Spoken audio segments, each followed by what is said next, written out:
Okay. Step into the sun. I didn't want to step in the sun.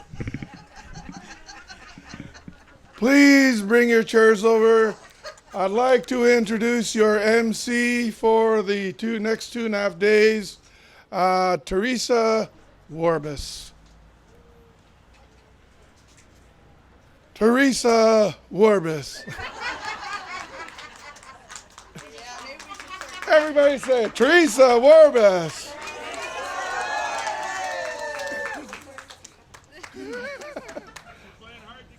I know. Oh, watch out. They're filming you, so Wow. he's too tall for this. Okay. Good morning, everybody. How is everyone feeling? Very good. So welcome to the Trauma Healing and Spiritual Retreat. I'm so pleased and elated to see so many people turn out this year.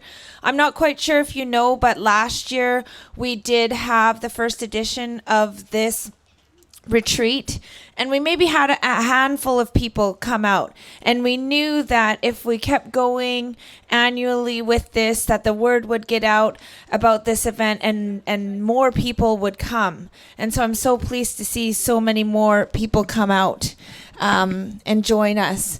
So we do have a bit of an agenda that we're following. I was just getting some notes from my sister about some housekeeping things, and I just really want to welcome you to the space and let you know that whatever it is you came for, I'm sure that you're in the right place. You know, everything happens for a reason, and oftentimes we're called to do some kind of work for our communities, and I truly believe that the organizers, our funders, and the people who had the vision to start this healing retreat had every single one of you in mind. Every single one of you that's here to retrieve something for yourselves. I really, really hope that that's what you get while you're here. This time and this space is for you.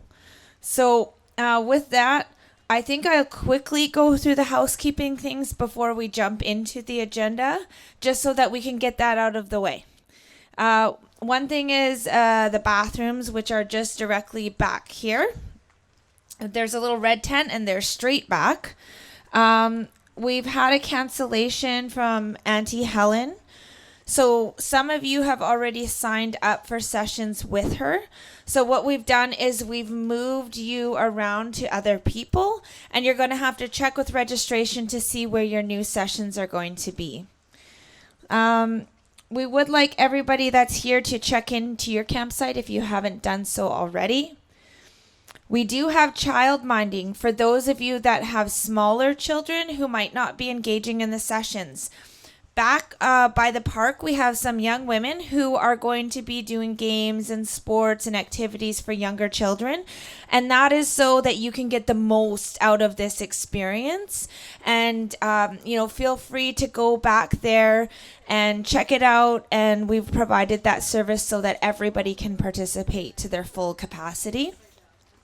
I was really excited actually to walk in and see some younger people that are here from this community, and they're participating. So we have a wide range of people from our communities that are here to participate, and that really lifted my heart to see that right off the bat. Do be mindful of the food. We've taken in account everybody's allergies. Like I said, this is just our second year, and we had a tiny little pocket of funding, and that was so great to have, but only goes so far. And so if you have allergies and you know your allergies, please do check out the food and ask if you are worried about something, okay? Let me see. Day parking is outside of the gate, so many of you might be here and not actually camping on the grounds. Prefer if you can park your cars outside of the gate. Lewis was there sort of ushering people in and greeting you, so we just wanted to set a reminder about that. And I think that is all it for the whole housekeeping. So we got through that. Let me see. What else Okay, cool. So, wanted to welcome you all here. We're going to start as we do in Saltamuk, Stalo territory. We start everything with a prayer to ensure that we have a good mind and a good heart, and to bless everybody that's come here today. So if you could please rise if you can, remove your hats, and we're going to welcome Uncle Arnold Ritchie to start our day off right with a prayer.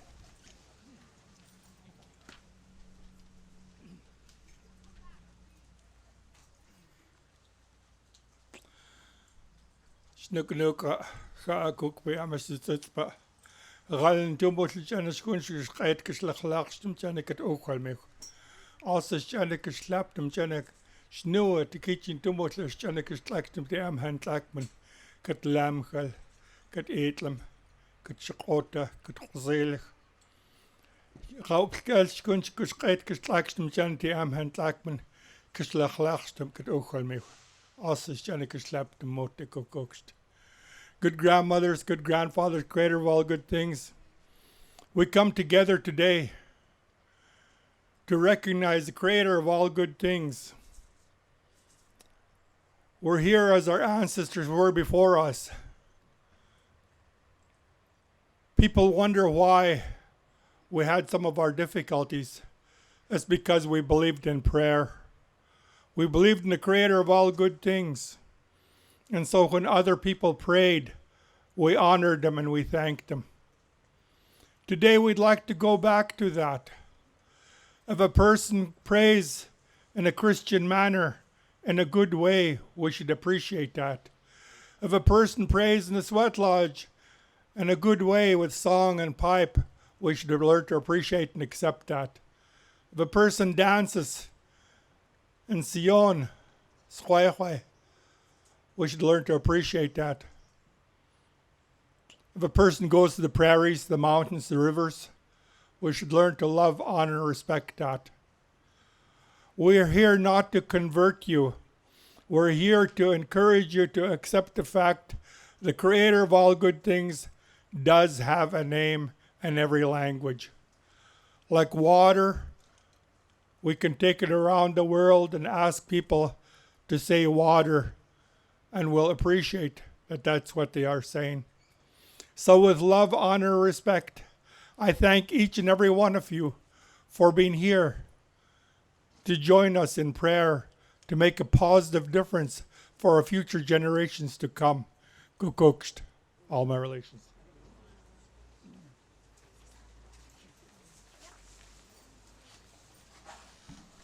Right. Okay. We're just bringing in some extra chairs right now. The guys are unloading them back there. So if you are without a seat, no worries. They're coming in fast. Next, we'd like to acknowledge the traditional territory for which we've all been invited to and have the privilege of staying here.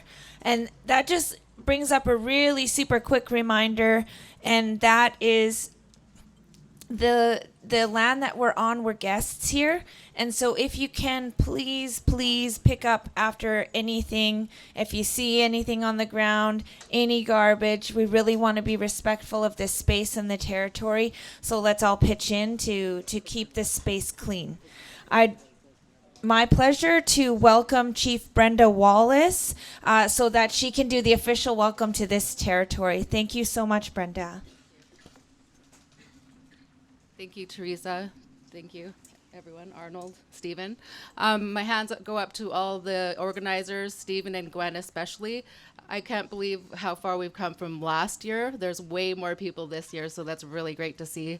On behalf of Swali Council, elders, and community members, I welcome you here, and I look forward to seeing how the days progress. And I think right now is definitely the time for healing and positivity, and for people to gather and take care of each other, because we've definitely had a difficult year. And I think the energy that everyone's felt over the past year has been up and down. And I think it's great to see everyone gather to heal And I think this Healness and Wellness Gathering is going to be an amazing experience for everyone this year and many years to come.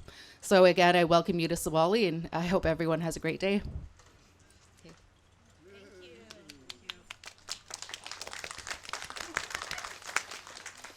Thank you. I'd also like to welcome up Grand Chief Doug Kelly, who is a representative for the First Nation Health Authority.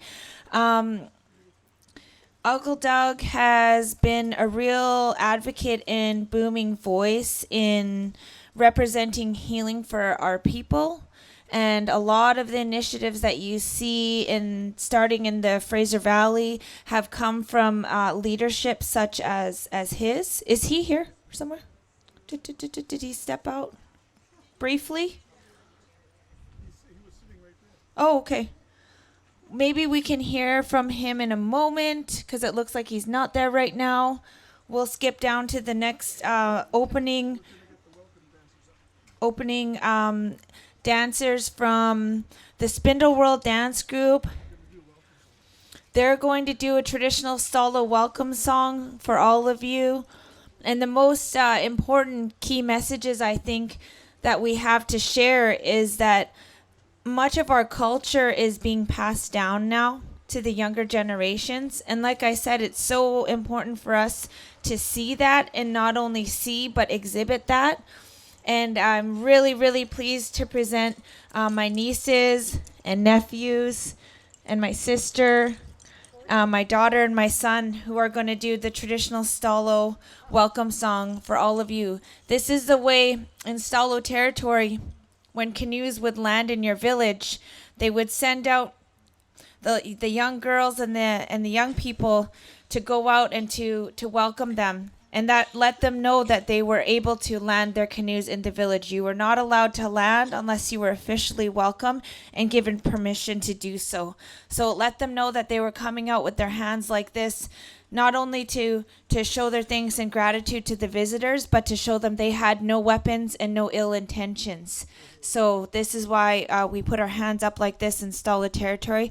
So this is the welcome song.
Okay, we want to call up the young men, our young warriors.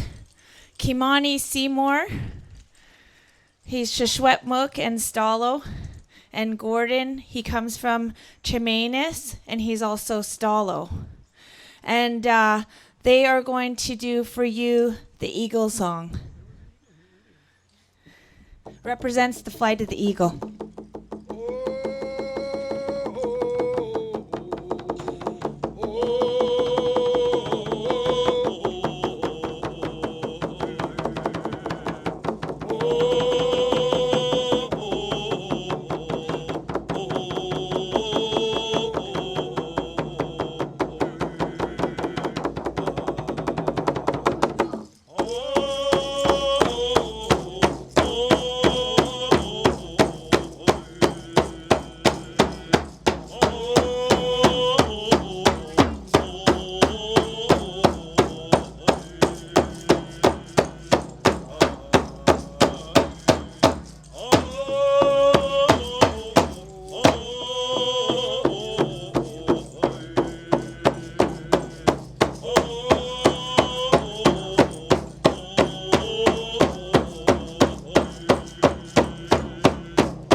All right. So we noticed that Grand Chief Doug Kelly is back. And just once again, the First Nations Health Authority has been really instrumental in offering support for the conference. And we really could not do this to this scale without support from these larger organizations. Like we said last year, we had a handful of people here. And so it's really grown astronomically compared to our very first year. And so we wanted to welcome Grand Chief Doug Kelly to welcome you and just make some remarks about the importance of this event.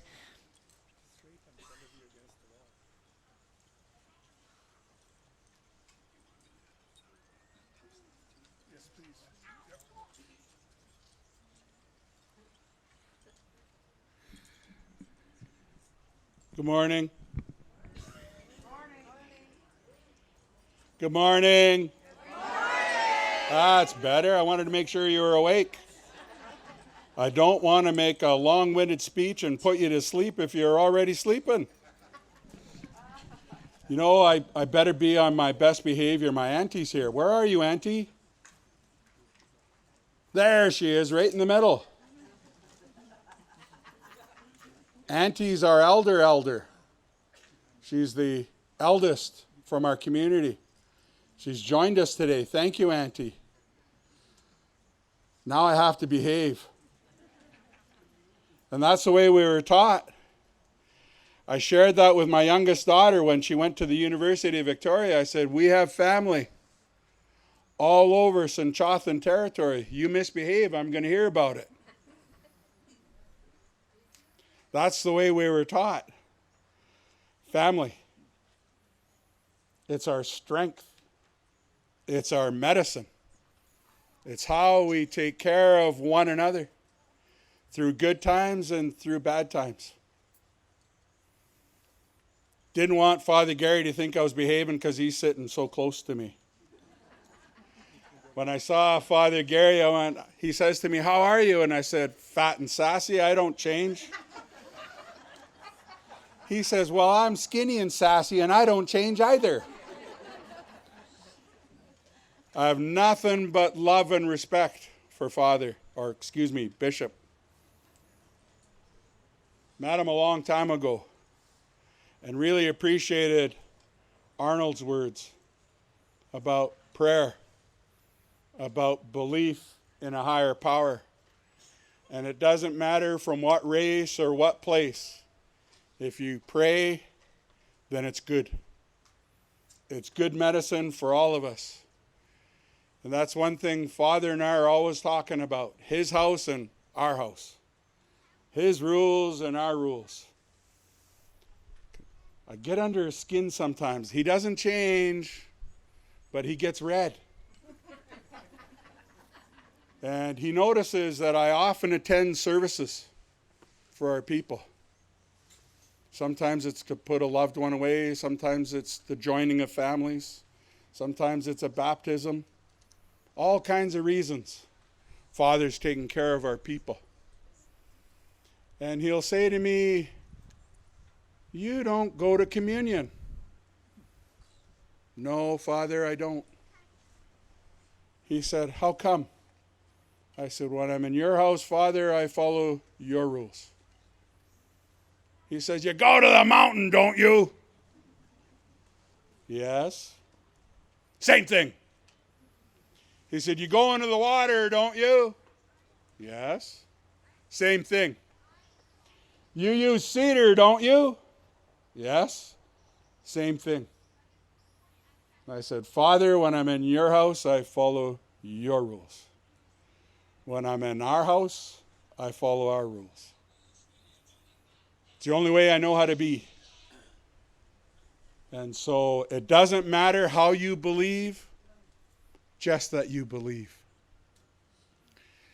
I was chatting with a beautiful lady, an elder from the north, and we were talking about the power of prayer. And she was telling me about how she approaches prayer. And it was with an attitude of gratitude. Instead of getting down on hands and knees when you're in your deepest trouble, when you don't know how you're going to get out of the mess that you're in, whether someone put you in the mess or you put you in the mess, you're in a mess. And you're hurting and you're in trouble and you're struggling. She talked about being grateful for still breathing, for still having loved ones, for what healing she has experienced, what progress her loved ones have made. And it turned the dial for me.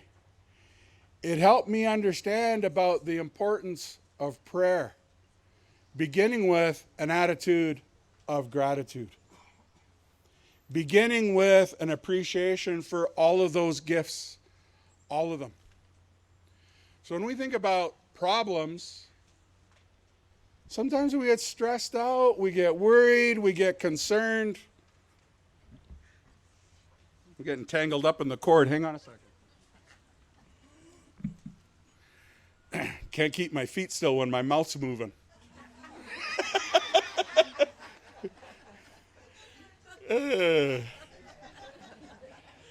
I didn't ask for a time limit. When they hook me, they hook me. I'll be done. But I was talking about, what was I talking about? Gratitude, thank you. And problems, right? Sometimes we get stressed out. Well, stress is a reason to get out of bed in the morning. It's not something to fear in of itself. I was thinking back to this spot that you're on right now. It wasn't always a campsite. Not a business anyway. We used to have people that would come up to Cultus Lake and they'd fill up the provincial park, they'd fill up Sunnyside, all the campsites would be full. Guess where they came? Right here. Teresa asks you to be kind and to be respectful and mindful of our community because this is our home. It's our land, so be respectful. Thank you for that. The people that used to come weren't. They would start drinking and there'd be broken glass everywhere. They'd want to build a fire and they knock down green trees and they knock down old cedars and they made a mess. So we could have got angry, we could have upset, could have built a gate, rather like we have now, and locked people out. That's one way to solve the problem. The other is to look at it as an opportunity, which we did. We built a campsite. It creates a few summer jobs for our students. It creates a little bit of revenue for our community. And as it turns out, I never foresaw this. It also creates a place for you to gather in retreats just like this one. I'm really grateful for all of those chiefs and leaders that taught me when I was a young man that a leader's job is really simple. It's hard, but it's simple. The first job of a leader is to create hope. To create hope. They help me understand that with a little bit of hope in your heart, that as tough as it might be, as difficult as whatever it is you're going through may be, with hope in your heart, you'll carry on. You'll continue. You'll get out of bed. You'll look at problems as an opportunity. You will look at ways that you can change the world in which you live. Not necessarily for yourself, but for your children, for your grandchildren, and for those that have them, great-grandchildren. That's very powerful. And that's something that I took to heart from those chiefs. Many of them became grand chiefs. I asked them, how do you create hope? And they said, believe in the people until they can believe in themselves. believe in the people until they can believe in themselves. Wow. Think about that. Your children are struggling, your partner's struggling, your family's struggling. And what do we often do? We ask ourselves, what's wrong with you? Instead of saying, what happened to you? What a difference. When we say what's wrong with you, we're not telling them we believe in them. We're telling them that we've judged them and we've given up on them. We need to change the way we feel and communicate so that we're always expressing a belief in others, in their capacity to heal, in their capacity to grow, in their strength to overcome whatever it is that's challenging you, whether it's physical, emotional, spiritual, mental, whatever those issues are. And so when we set out to take over health services in the mid-1980s, that's all we were doing, was taking over a service that we thought we could do better. Because we believed, our chiefs and leaders believed in our people. We didn't know that 20 some odd years later we'd be creating the First Nations Health Authority and taking over the entire operation.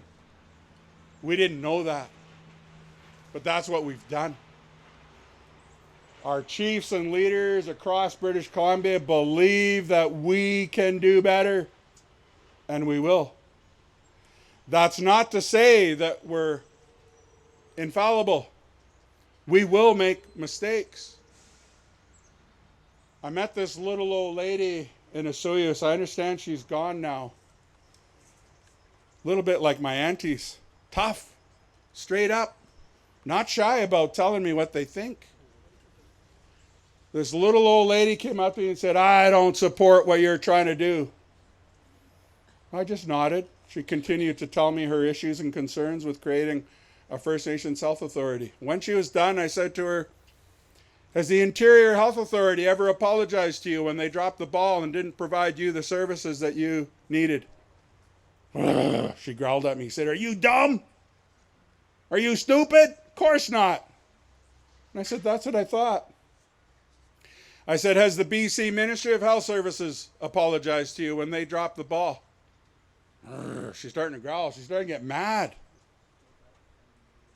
I said, has Health Canada ever apologized? She said, no. I said, we will. When we drop the ball, we're going to own it. And we're going to do our best to make it right. Because that's the way of our people. And when we're running an organization, we're going to have to run it differently. We're going to have to do our work differently. And so we're still in that stage where we're learning and growing and becoming all that we can be. And so I'm really proud of the work that we've done to date. Saw my brother Haliquatul, Grand Chief Stephen Point, the other day, and he was telling me about this event. And he asked me if I was available to come, and I said, yeah, as it turns out, I am. Then he asked me to talk about the difficult issue of suicide. And I've been reflecting on it since he asked me.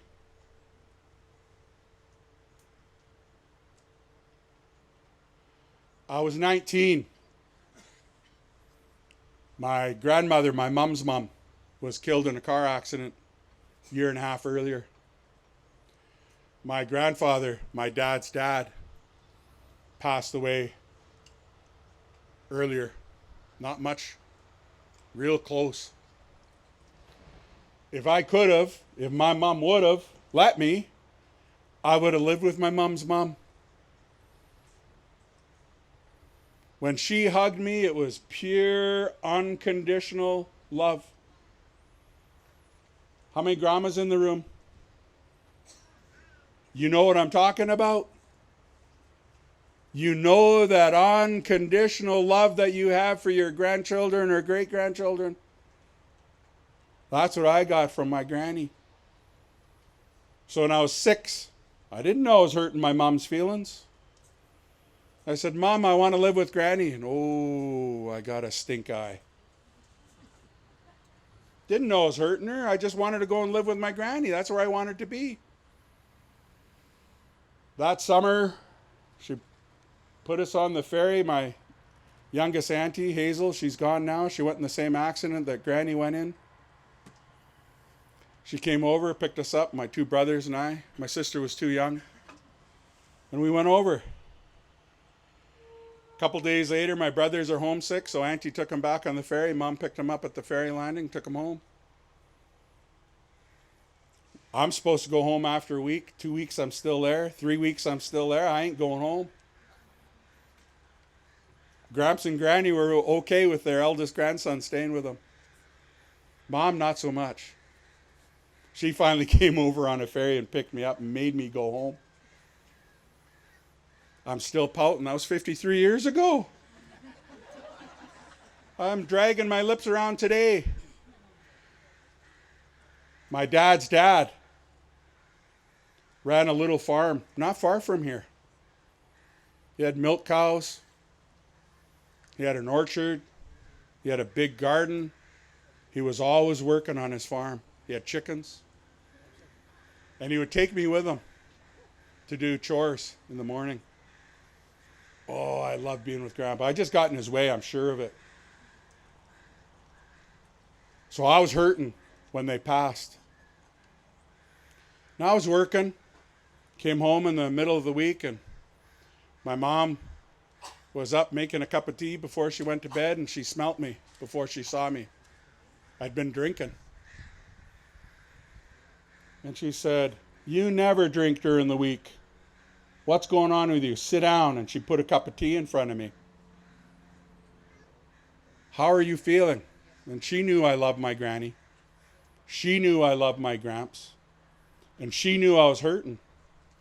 But I couldn't express it. I could not put into words how I was feeling.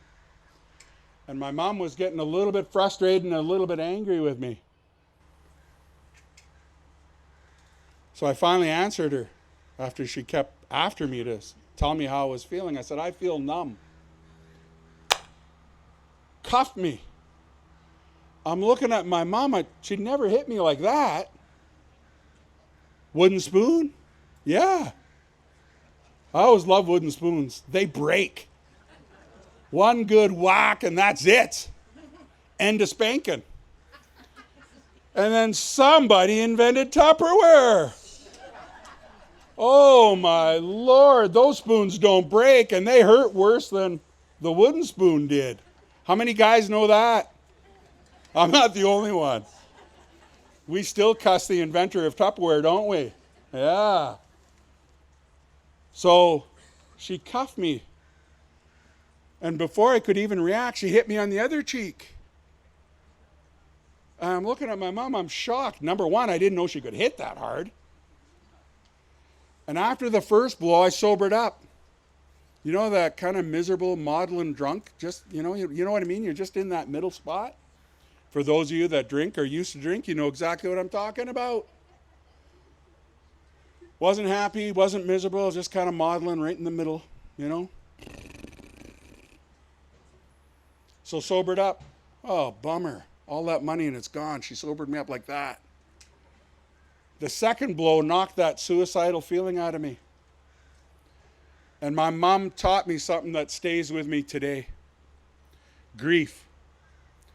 Unresolved grief doesn't lead to a good place. Unresolved grief becomes anger. You need to put that grief away in a good way.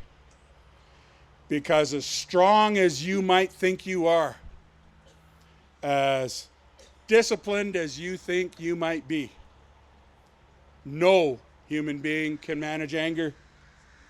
It gets away on us. And the ones we're most likely to hurt when we're in anger, that anger comes from unresolved grief, is ourselves.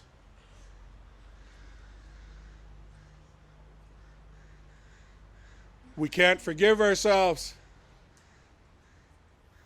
for things we did or didn't do, things we did or did not say. And that's a burden no one is meant to carry.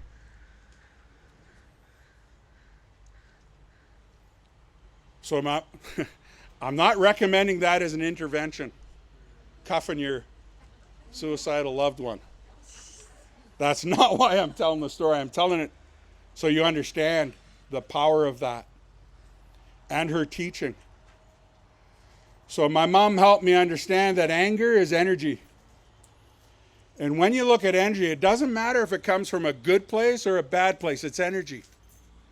And you always have a choice on what you do with your energy. You can put it to destructive purpose, self-destructive purpose, or hurt the ones you love the most. We rarely, human beings are strange in this way, we rarely hurt complete strangers. More often than not, it's the ones that are closest to us and we love the most. So anger is energy, and you always have a choice with what you do with your anger. So I began. That was the early stage of being a workaholic. I took all that energy and I put it into work. Wasn't long after that I started a family. And Mom said to me, you have to give your children a better start in life than I gave you.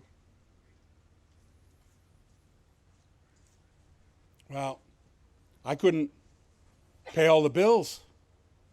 Had fun making my daughters. But doggone it, I couldn't pay for them. I ended up with 2, sometimes 3 jobs. I was never home. So I worked to provide for them, which meant I had one day with my children, and that was on Sunday. Sorry, Father, I didn't go to church. I spent it with my daughters. Oh, it must be time for confession, eh? How long ago was that, Father, that I got married now? That's 24 years ago. I think I'm just about due. We'll have to book an appointment. A week.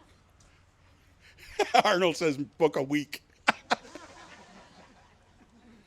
Thanks for your help. You're welcome. So, I could have put up with 100 years of bad marriage as long as I was with my children. When that marriage broke, because while I was a hard-working man, I wasn't a good husband. While I was a good dad and I loved my kids, I was not a good husband. And so I didn't take care of my family the way I should have. I didn't look after those things that a good husband does.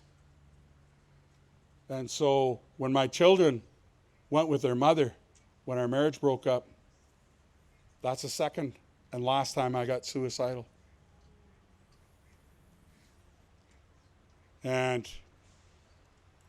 that house is empty except for a bed and a stereo. And oddly enough, Miranda's crib.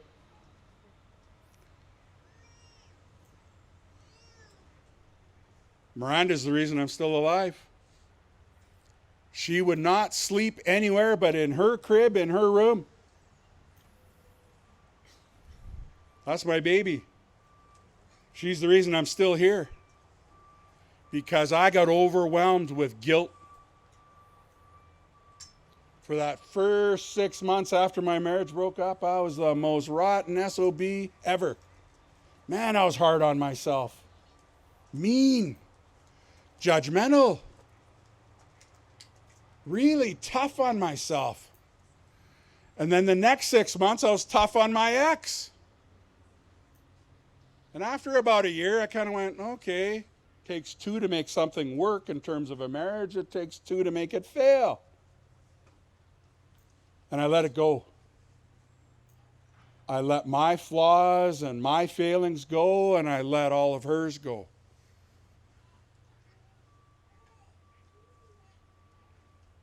Couple things I want to share about when we get to that terrible place. And it's a hard thing to do. When my mother passed,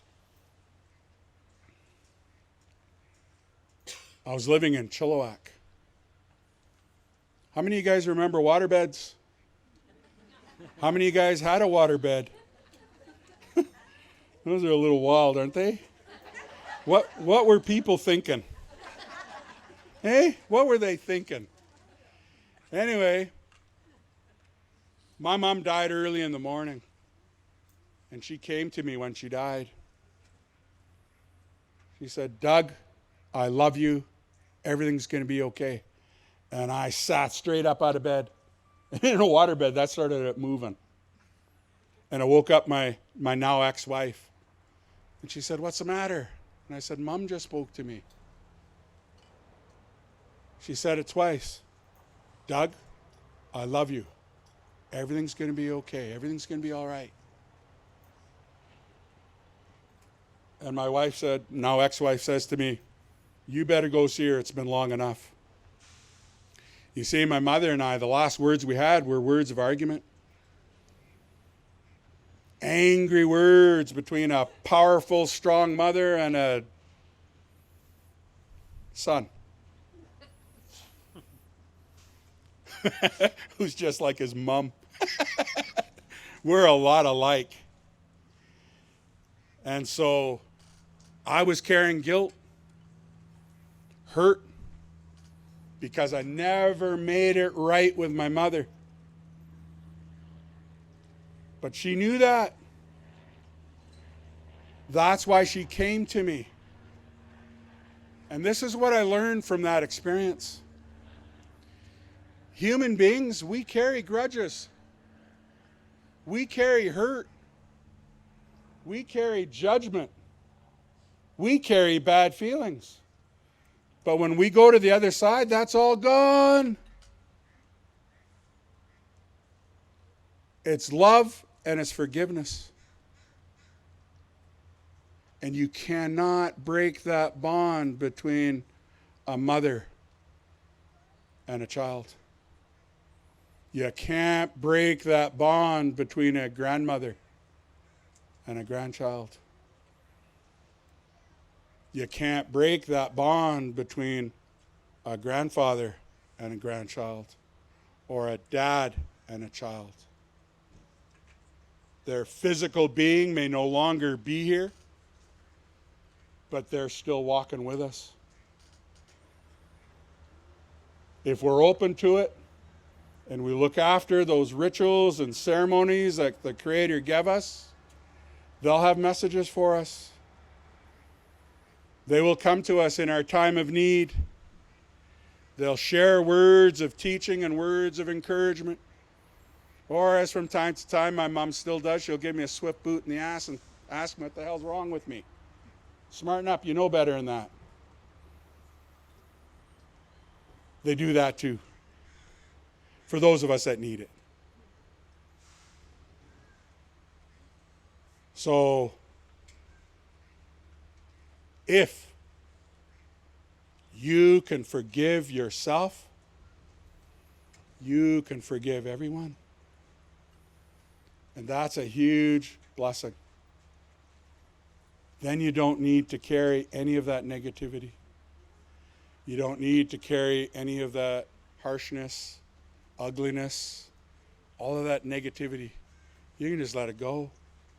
Whether it's in the water, whether it's on the mountain, whether it's to Cedar, or in confession. Just want to see if Father's still listening. So, hard stuff. But we can heal. We do not have to stay in that place. And if we do, it's because we decided to stay in that place. So I've always appreciated that little poster. How many of you are on Facebook? Come on, where are all those FBIs? Facebook Indians, come on. I know many of you. I have many of you as friends. So I love that poster that says, when you are in hell, don't stay overnight, don't stop, don't get a room, keep on going until you're out of it. That's your choice. You always have a choice. So make good choices. Stephen, I hope that's what you wanted me to do.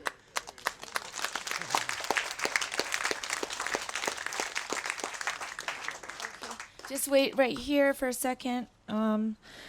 So we just wanted to, again, in practicing our cultural protocols, we want to thank the speakers and the presenters so far with a small handshake and a gift for each of them for taking the time to be here and present with us. And like I said, I believe that the messages that you need and perhaps the healing that you need, that you've come for, is all going to happen within these 3 days. And just to let you know that no healing can be done in one session. No healing can be done in one meeting. And no healing can be done over the course of 3 days. But there's potential for it to be the beginnings of your healing journey, to add something to the toolkit that you may have been building for many years, to inspire you to pick up something new that you didn't know existed before. I know I've been to a lot of different sessions like choices, and I've been a part of our longhouse traditions. I've grown up around traditional healers, and I still walk through all of my difficulties, and I still struggle today with some things. And so I'm here, just like all of you, to take what I can and to continue to heal the wounds that maybe are still open, that haven't been addressed yet. And we all have them. That's definitely something I wanted to address today, is that we all come from some sort of trauma. And we know as Indigenous people, coming from the communities that we do and the families that we do, we've all experienced some kind of hardship and trauma. And it's not a competition of your story or her story, his story. Everybody's pain is their own. And everybody's experience is unique to you. And what you've been through has value for you. And I really hope that you can see the value in turning that around into a strength. And if this place, this time can help you heal in some way, then we know that we've done our job. And this conference, I believe, is going to grow and grow and grow. And this is definitely a testament of that. So I want to thank you. Doug is my uncle, for sharing so sincerely, for opening his heart into some areas that maybe, none of us knew that before, about his experience in his life and his difficulties. We've all had them. So we do have some gifts I wanted to present. I don't have extra hands. I'm going to be presenting to the speakers thus far, but before too much time, I would like to invite our next speaker, talking about healing your life. This is a man that I heard of through many other people before we actually got a chance to meet. And his reputation oftentimes precedes him because of all the great work that he's done, not only in the scholastic community, but I think in his own community.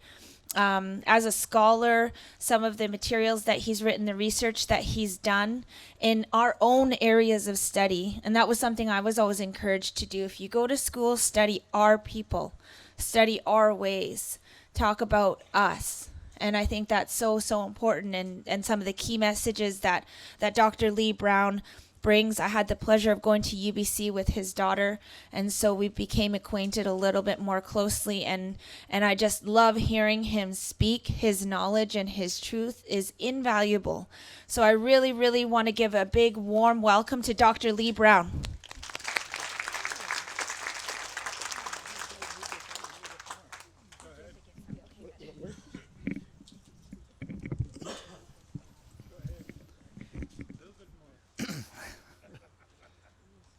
when Stephen greeted me this morning when I got here, he said, OCM.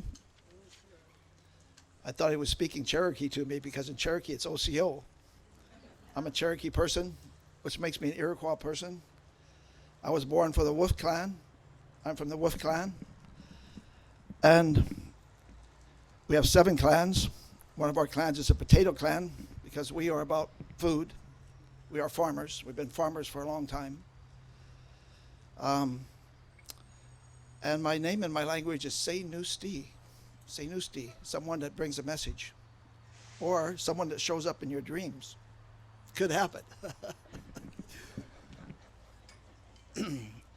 I'm always surprised when people invite me to speak. I'm even more surprised when they invite me back. I was here last year. So I'll tell you a little bit about myself. I'm a recovering alcoholic, and I've been sober 44 years. I quit drinking 1 month before my first daughter was born. And I've been a parent for 44 years, and that ended last week when my youngest daughter graduated from UBC. And I now have an empty nest, and that is really freaky. That's really weird.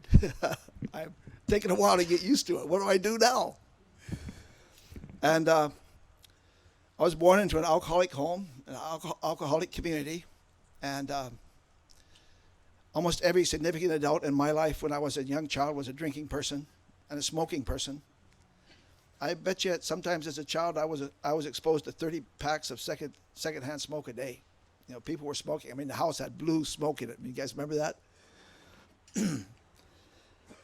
And I'm not going to tell you my whole life story because they told me I have 30 minutes and my normal introduction is 45, so that's a problem. Because I'm supposed to talk about something too. And but I'll tell you a little bit that when I was going to school in 7th grade, I started limping. And I didn't know what was happening, but I knew something was wrong. I realized now I was in the downward spiral of alcoholic malnutrition. Not no food, but no good food. We were eating government commodities. Government commodities was peanut butter that tasted burnt and processed cheese. We were eating processed cheese before processed cheese was in, when it was a byproduct considered unfit for human consumption. And now it's hard to get a cheeseburger out of it because we've been conned into eating food that's not good for us, to taking drugs that are not good for us, into drinking rotten water, which is what alcohol is. It's not good for us. And I was in that setting. We had so many boxes in our house that said, United States government, not for resale. I thought it was a brand name. Okay, when I stamp, it's a joke. If you guys don't laugh at my jokes, it's going to be a long half hour. Come on now. You laughed at Doug. Give me a break.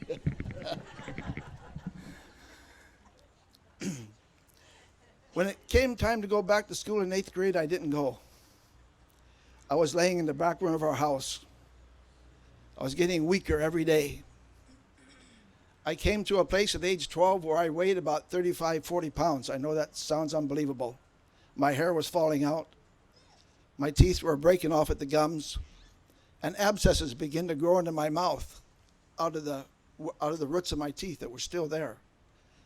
I didn't know what to do with them, so I took a Gillette Blue Blade and I cut the abscesses out of my mouth with a razor blade for 6 years until I could get to a doctor and have them removed. I was in bad shape. And I was laying there and I said, I had a moment of clarity. I've only had a couple of these in my whole life. Absolute clarity. If you've had one, you know what I mean. The room started brightening up. And I thought to myself, I'm going to die in this room. My life's coming to an end. I'm getting worse and no one's paying attention. And several months later, my ancestors, I seen them in my room as if, just like I see you. They weren't hard to see, and they stood with me for 3 or 4 days. And in that time, I took this body off like you take off a coat. I made the journey to the next world. And it became the foundation for my whole life. I don't have time to tell you a whole lot about the journey, but one thing I learned that's really important is kindness. I learned that what most people think are really important in this world, like having a PhD, it's nice, not really that important in the long run. Small acts of kindness, helping somebody out, very important. These are very important things. To achieve the emotional competency of being a kind person, that's an emotional skill. We have emotional geniuses in our community. Anyway, I made a long journey, and I went to the guy at the gate, and I don't want Father Gary to get mad at me. I just met him, but the guy at the gate looked like a native man to me. I don't know if St. Peter's an Indian, but if he is, a lot of people are going to be surprised. I can just share what I experienced, and he said, that one goes back. He said a lot of other things, but I'll just share that with you. And when he said that one goes back, I hit myself like this. I came back to life with this thought. What would it take to be healthy? What do I need to do to be a healthy human being? What does my family need to do to be a healthy family? What does my nation need to do to be a healthy nation? You know, the people on earth are getting sicker. As the former director of the Institute for Aboriginal Health at the University of British Columbia, I can tell you that almost every human population is getting more diabetes, more cancer, more this, more that. We have an incredible health system, and I do admire it. I admire the health system. It's helped me out in the past. But we're getting sicker. There's something we're not doing right. There's something we're missing. And one of the things that Doug said that, is he still here? Yeah. I really believe is that we can do better. When I moved to Canada in 1979 to work at Round Lake Treatment Center in Vernon, I didn't yet realize that we as a people took one of our most serious problems and out of it made places of healing for ourselves. And we started to regenerate. This month is 40 year anniversary for Round Lake. You don't have any water, do you? Water? And water.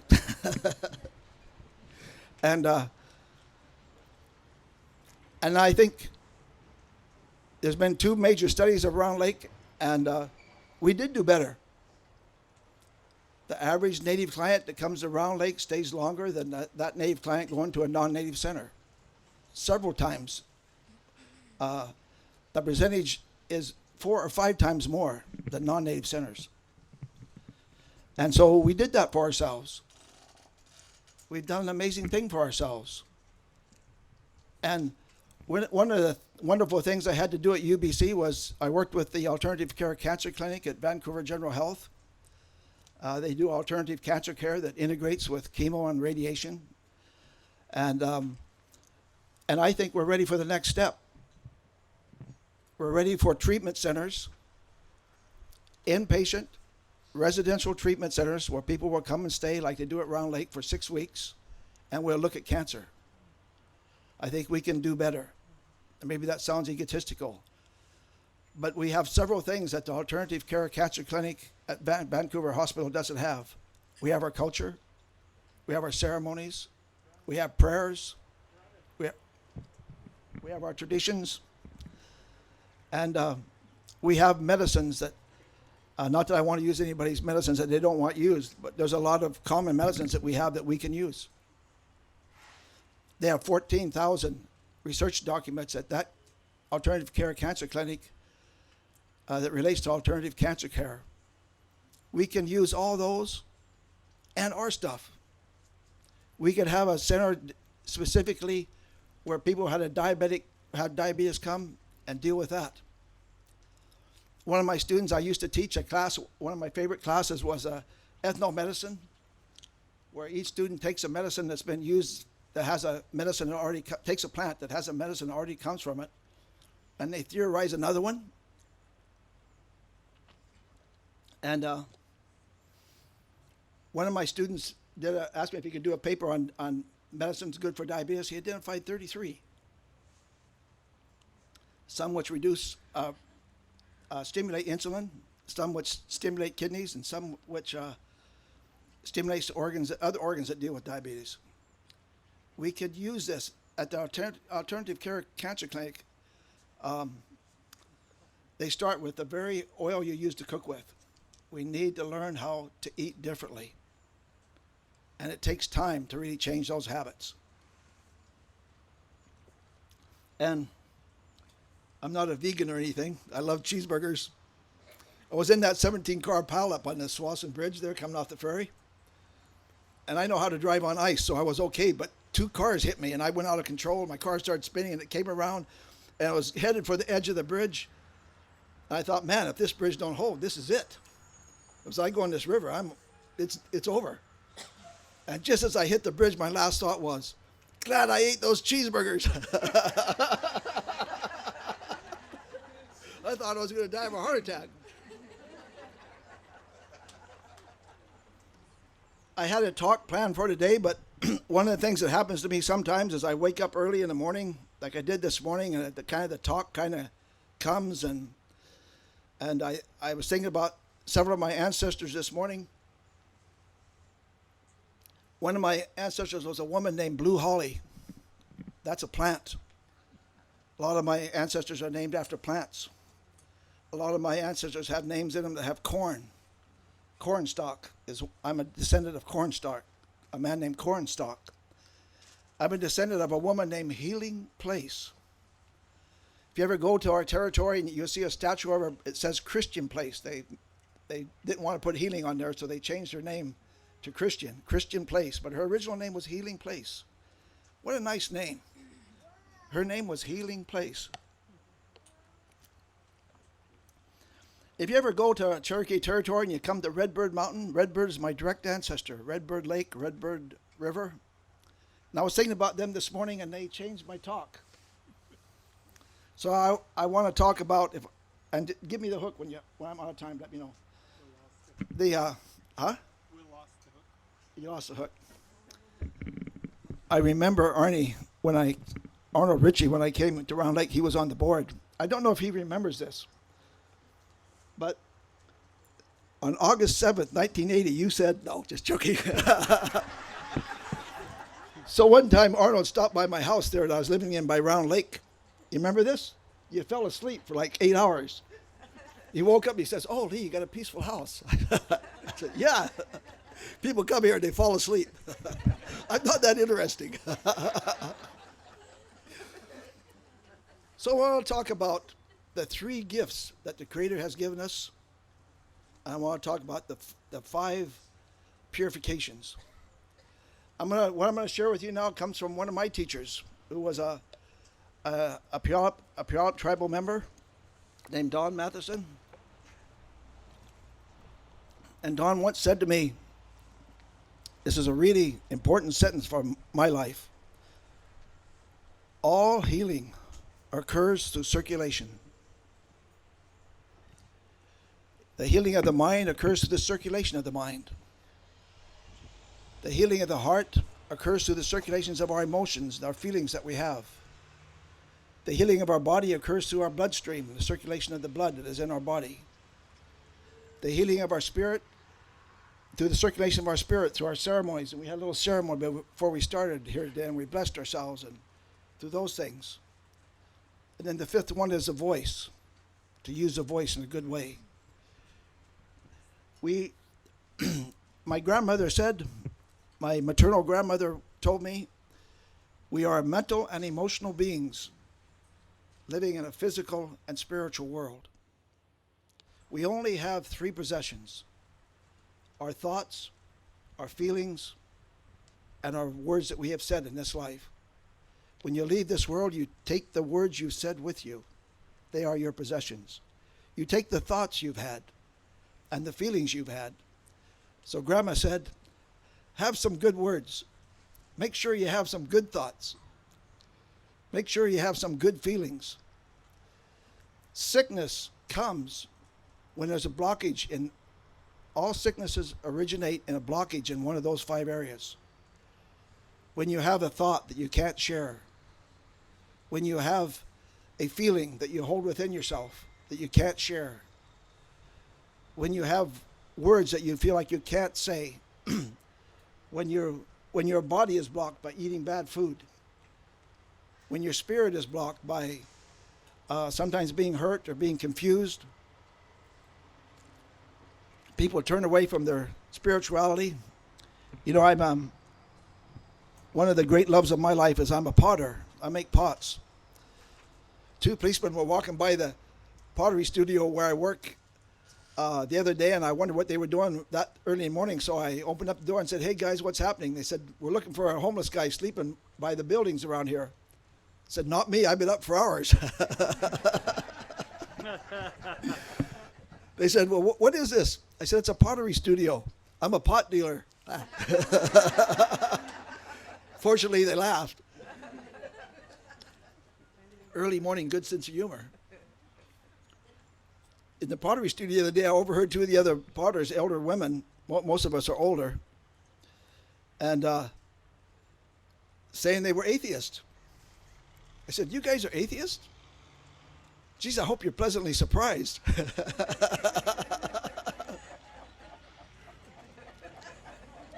You know, sometimes the circulation gets blocked. And I can tell you if you have a blockage. It's very easy to tell. Are you doing art? Do you have an art form in your life? If you have an art form in your life, you're probably flowing. But if you're not doing art, you are blocked. You bring a bunch of 5-year-olds here and say, "Don't write on that teepee," and come back in 3 hours, you'll have art.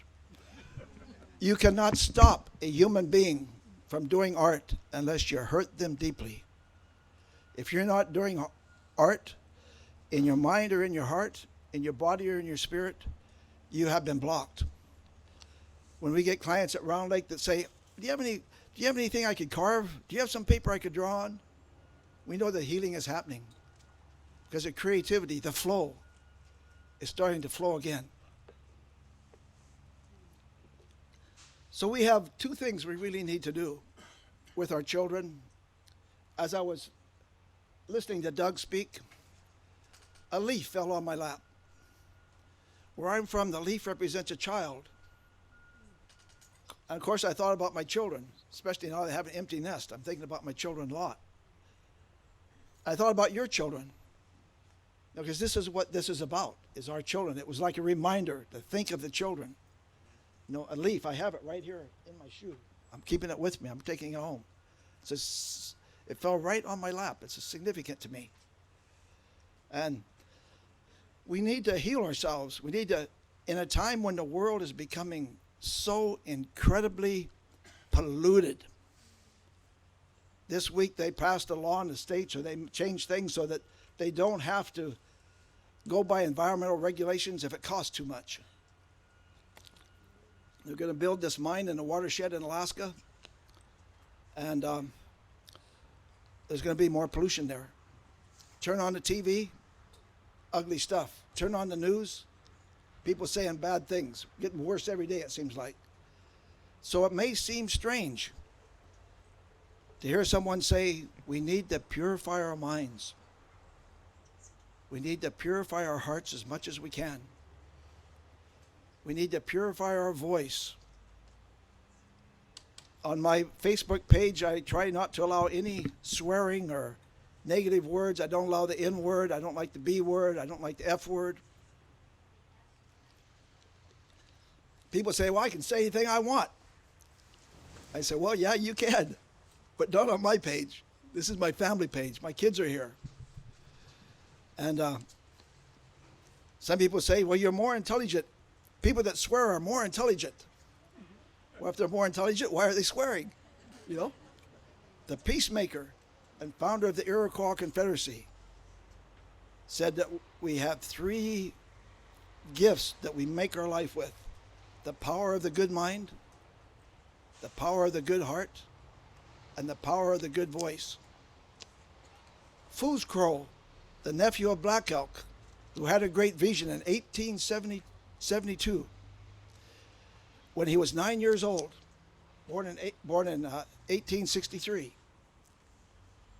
And he passed his powers to his nephew Fool's Crow. And Fusco pointed out that whatever you say in your mouth on an everyday basis, that's the same cylinder or place where the words that you make prayers are coming out of. Your mouth is at the same place, so try to keep it in a good way. Try to keep it as pure as possible. The key to being a healer is to purify yourself. And I don't know if I have time for this one little story, but one of the, my academic study is in emotional wellness of children, emotional education, creating emotional competencies. And I often see some of my students here, and I've given some of them the emotional competency test. And to make a long story short, under 10 is a good score, 10 to 20, not good, 20 to 30, your emotions are starting to affect your health, 30 to 40, your emotions are starting to affect the health of people around you. For over 10 years, I've been testing teachers. I've tested over 1,000. Average score around 53. Average score of a social worker around 43. I've had people in my classes get as high as 85. With every beat that your heart beats, your energy goes out. In all the years I've given the test, I've only had 3 people score under 10, and all of them had a phenomenal healing presence. I was doing a teacher training in Seattle. I had about 70 teachers, and then the native elder woman came in that was going to do the opening prayer. As soon as I saw her, I thought, I want to know her. I could feel the energy. She scored less than 10. Just by sitting by her, you're going to get healing. I want a heart that when it beats health to my children. To do that, I have to purify my mind, purify my voice, and purify my heart. I want a heart that when I'm standing with people in an elevator, I'm putting out healing energy. Regardless of what they're putting out. I was in New York City with my good brother Phil Lane, and there was a woman from New York, an elder woman, kind of one of these hard, New York City types. Phil said, "Good morning, ma'am." She looked at him like, "What's wrong with you?" No, I said, "Good morning, ma'am." She said, "What's the hell's wrong with you?" Didn't want to say good morning. Same thing happens at UBC sometimes. But anyway,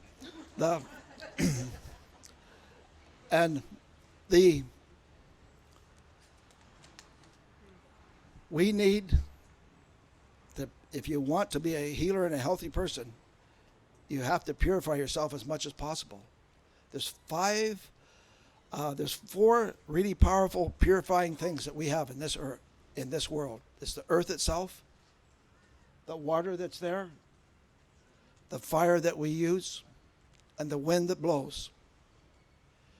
Sometimes when there's a good wind blowing, I stand there and just let the wind go through me. Help me. My uncle, who was from Oklahoma, he was a Ponca, married to my cousin, but they called me nephew because they were older. He used to say, "You have to ask for help. Sometimes you might even have to beg for your life, And even when I'm in a good way, that wind comes, I know it can be purifying. When I go into that water, I talk to it, and it can be purifying. When I'm sitting with that fire, I have at UBC, I made a place where we have a fire with the youth program that comes there. And that fire can bring healing just by being by it. These are the healing elements, the natural things that return us to balance. So in those areas, we need healing, but we also need an oriented ideal to move towards. We need to make sure, especially as it relates to suicide, that our children have strong physical ideals, that they have strong mental ideals, that they believe in learning, traditional and Western learning. And I was telling my nephew yesterday that my grandparents, they traded at the local store. They didn't use money. And the store owed them money because they took in eggs, they took in milk, they took in vegetables from the garden, and the guy in the store owed them money. And they got very little from the store, salt, maybe sometimes flour, very little stuff from the store.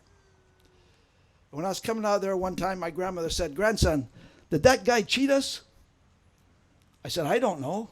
She said, yeah, we don't know because we're not educated. You got to be educated in this world. In 1839, when the Cherokees arrived in Oklahoma, my aunt told me the first thing they did was build a school.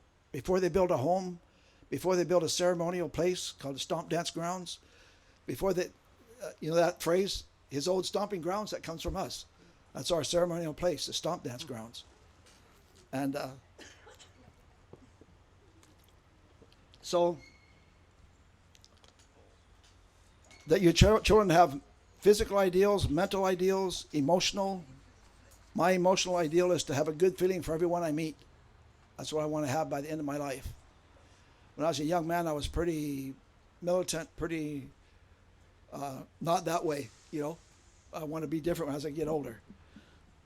And have ideals in all the parts of our beings. And the greatest ideal that we can have is an ideal which is focused on our own gift. Each of us have brought gifts from the spiritual world. I know that probably you all know this, but I just want to repeat it in relationship to what we're becoming as human beings.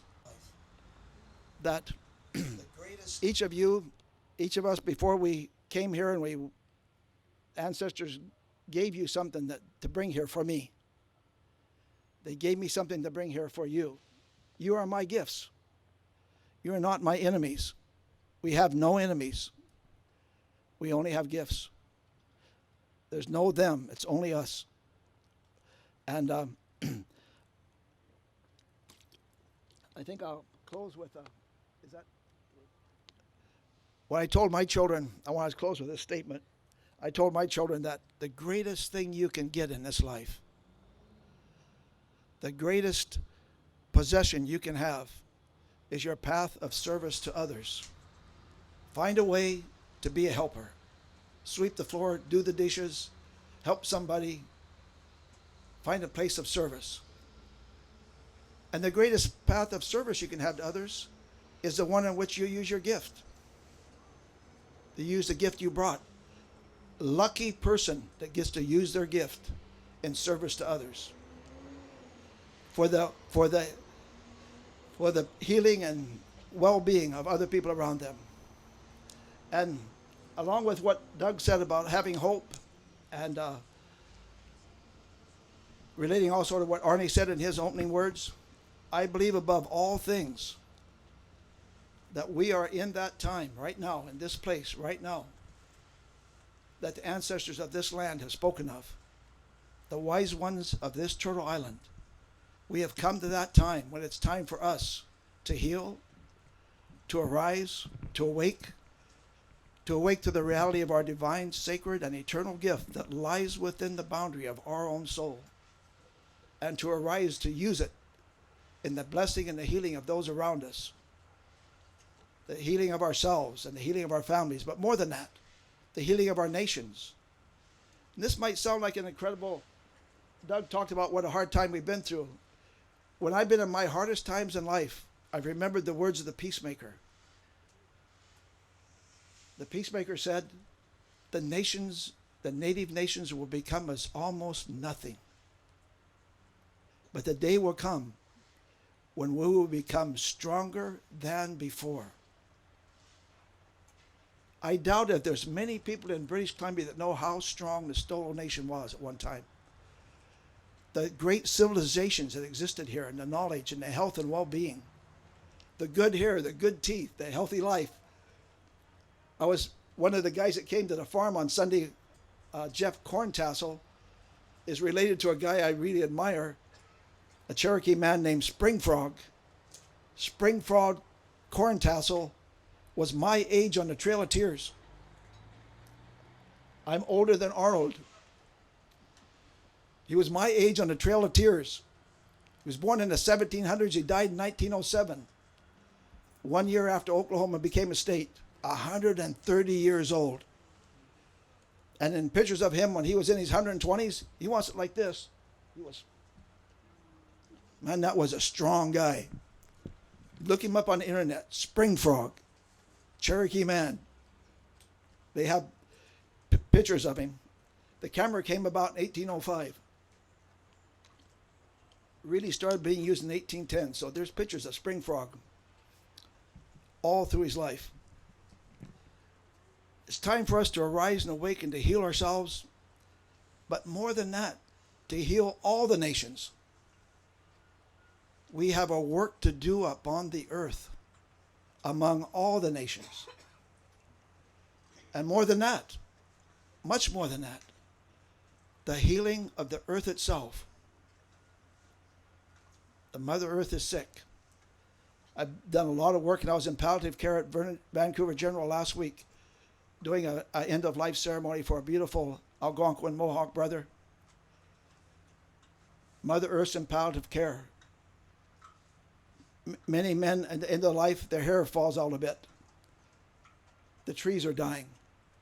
You get an elevated temperature because your body's trying to heal itself. Global warming. You know, sometimes just before a person goes, they actually physically shake. The shaking is coming. We have a job to do. We as a people have something to do. Thank you for inviting me here. Thank you for listening. Nobody walked out. That's always a good thing. All my relations.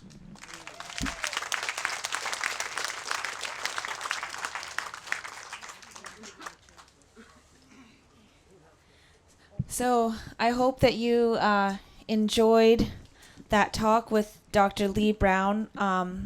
Always some really dynamic information that comes out. And I really appreciate the end message about environment and the environment that we live in. I truly try to encourage our communities to think about the environment.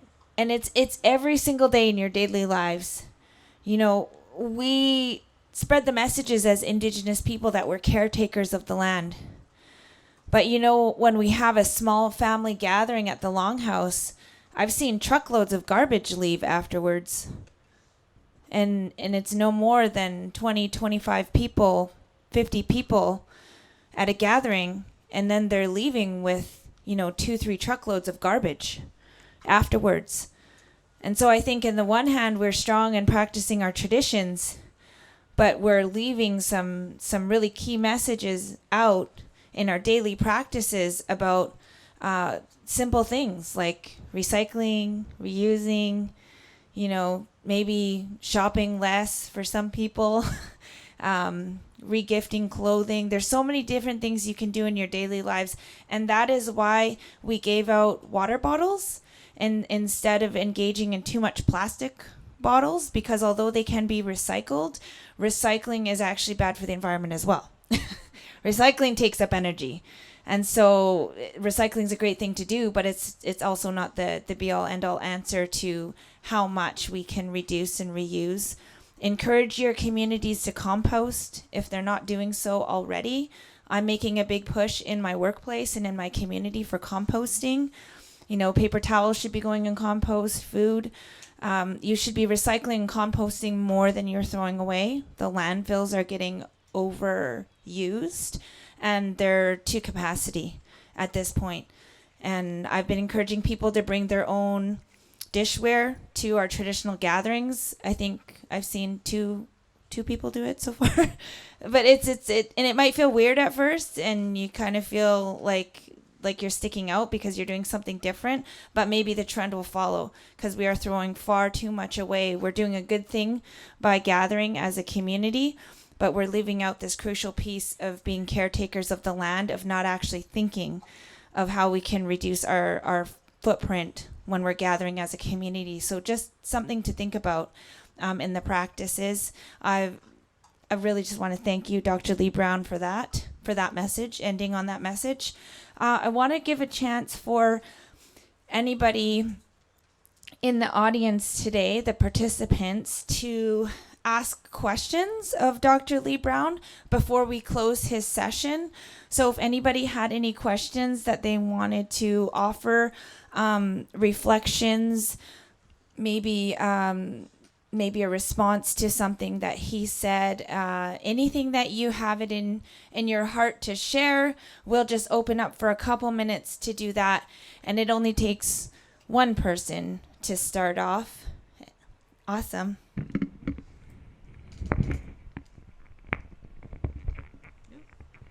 It's a little tricky, this cord.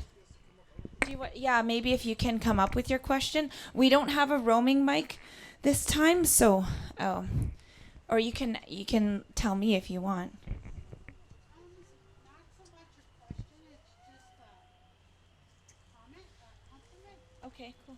I met Lee Brown. Yeah, maybe. Be nice if It's more or less just a compliment. I met Lee Brown 1997 at Round Lake Treatment Center. I took one of the trauma programs.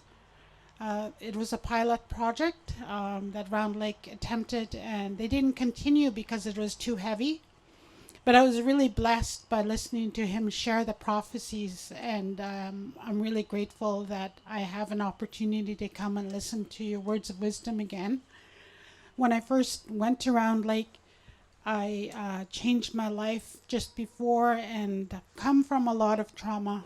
I was really angry, really full of hate, full of resent, because I'm not going to blame anything, because in the past I was taught to blame.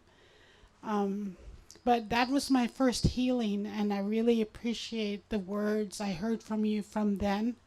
And then when I saw the schedule, I thought, awesome, I get to see and hear Lee Brown again. So thank you very much.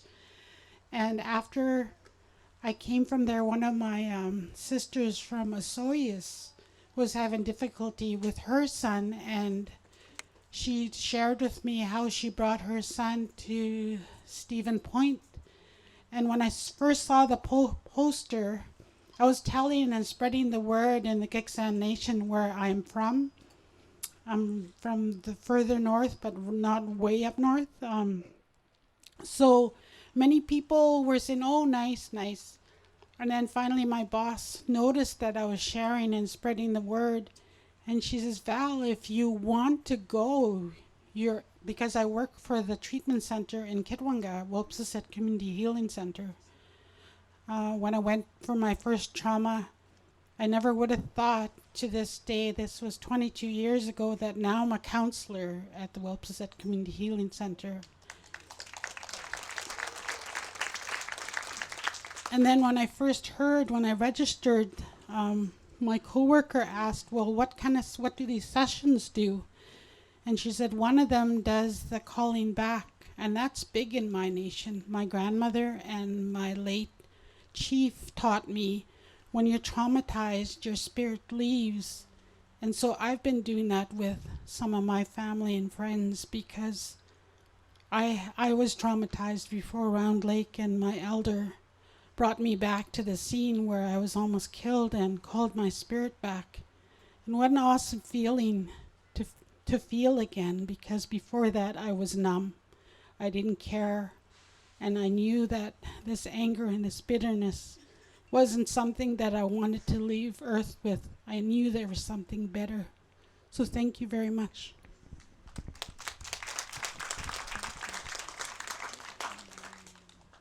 Thank you so much. I actually hadn't realized that we had some visitors come from so far. I do recognize a lot of the people in the audience. How many people traveled from different parts of British Columbia to be here today? Just by a show of hands? Oh, wow. So we really do welcome you to our territory, and many of the people here are Stalo, and we're ambassadors for this territory if you have any questions, but we really put our hands up to you for coming all this way and traveling to be here with us. Thank you so much. Anybody else in the audience? Yes.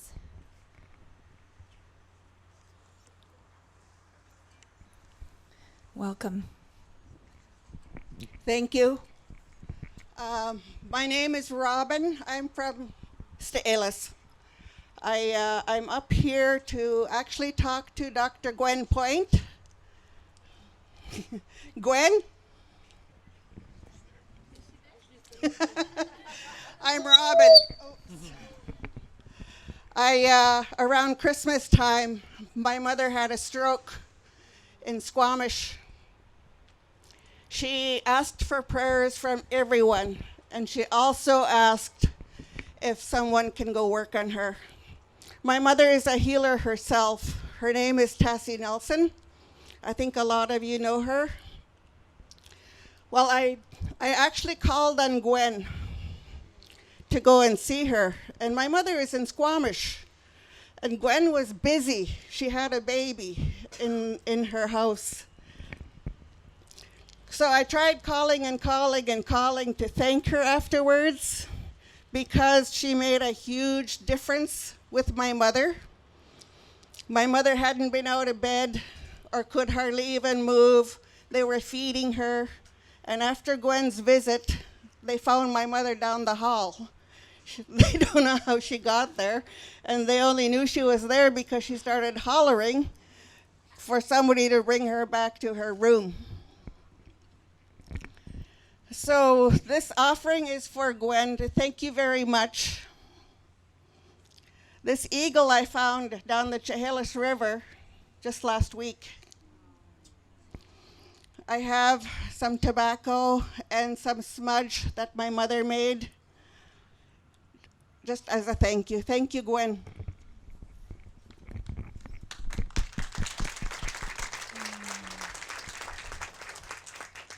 Thank you so much. Keep it rolling. Okay, I do have two small announcements. Speaking of, I keep getting reminders from the organizers here. My sister is one of them. She's really bossy. And let's see. We need to start with the healing sessions. Auntie Wendy Ritchie is back in the corner there. So I wanted to make sure that Bernita Saul has made her way. You're first. Oh, good. Glenda, Gabriel, and then Dashay is next. So just going down the list, taking note of what time you're going to the sessions there. After that, it's Marlene, then Elaine, then Tony. So Auntie is full for today, just to let you know. And then for Dr. Gwen, we have Donna, it looks like Beth, and then Sandra. Okay, so they're only taking so many per day. As you know, healing and helping people does take a toll on the body, and it takes a lot of energy from these ones that have these gifts. So we want to be gentle with them. And they're also doing presentations and other work around the conference. Everybody's doing a few things. So we are going to move on. Okay. We have a schedule, but as you know, it's Indian time. We're following it best we can. No stress. We do have Grand Chief Stephen Point here to give some comments about the healing retreat, about why we felt the need to start this initiative, and just an overall welcome to all of you. So for anybody that doesn't know, this is Steve Point. Okay. All right. Whoa. How have you enjoyed the speakers so far? Isn't it awesome? Good. I really want to thank Doug for that, and Lee Brown. Wonderful words. Gwen and I do a lot of work with people, and sometimes we disappear, and people wonder where we're at. Well, Gwen gets called to Seattle Hospital. We get called over to Vancouver Island. Gwen was called to Alberta. She had to fly over to Alberta to help someone. We go down to the United States as well, and far as down to Muckleshoot, and we go up to Lillooet. We go up to Lillooet, and we don't use the heal word. We use the prayer word. We just say that we pray with you, right? And really the truth is it's the Creator that does all this healing.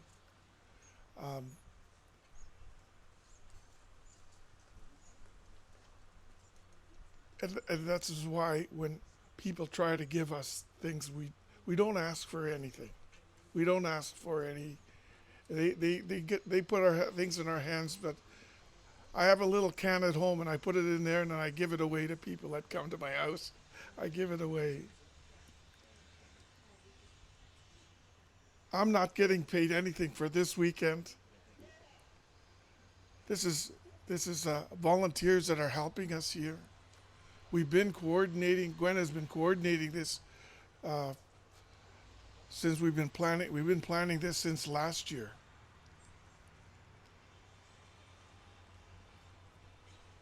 The work that we do in the community tells us that there's a lot of families, there's a lot of individuals who are in distress. They've been traumatized by something.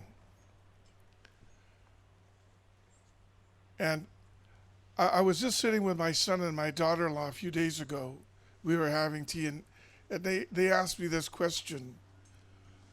They said, why am I so angry?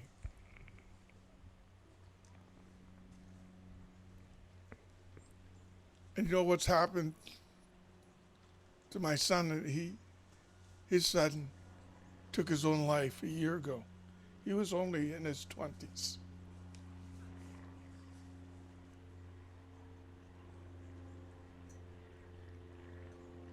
And my son's other daughter is in the hospital. She got hit by a train. She lost her arm. She can't talk now because they had to remove her voice box to accommodate the breathing tube. And my son and my daughter go to the hospital every day to see her. She's still there in a wheelchair.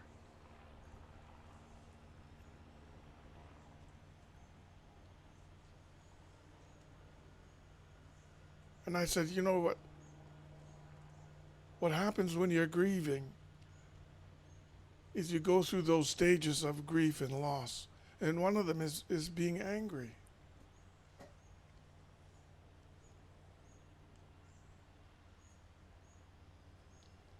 And I have a lot of people, non-native people, come up to me and say, how come the native people are so angry?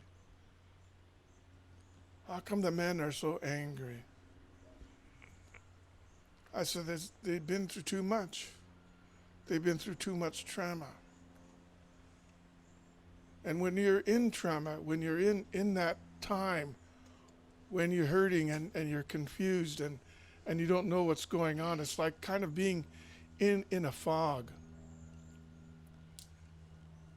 I also call it walking through fire. That you're walking through fire when you're in trauma.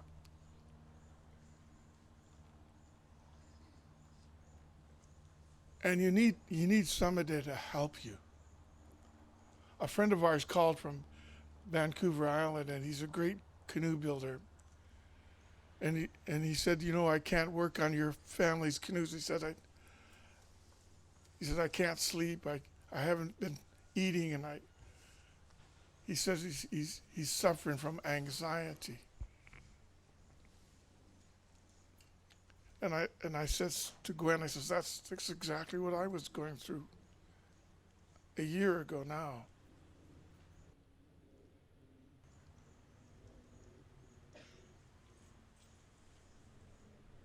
Just 3 years ago, 4 years ago, my son-in-law took his own life. I couldn't talk about that. I couldn't talk about it. And then just a short time later, my other son-in-law was murdered in Kamloops.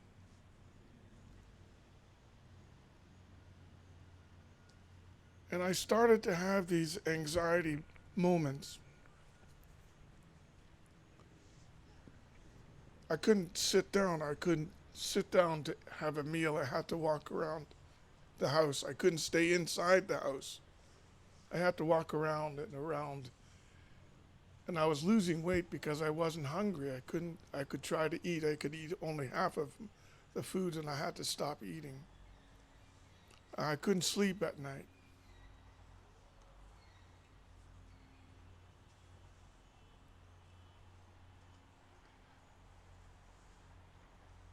Couldn't go into building like a grocery store where there's lots of people. I couldn't go in to a restaurant where there's music playing.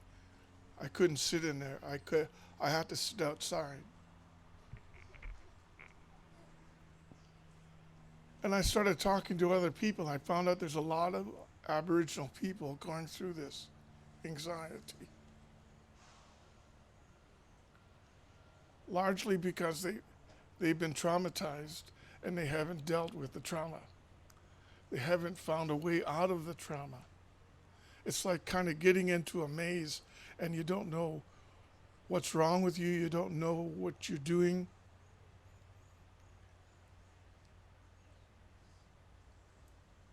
I had to leave the job I was doing for 19 years. I was a judge on the bench. I couldn't do it anymore. I got up from the court one day and I never went back.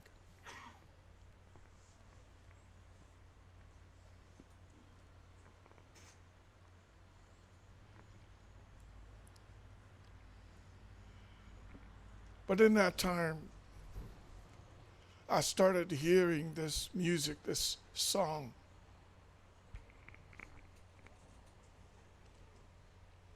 All of you have a song inside of you. Everybody does.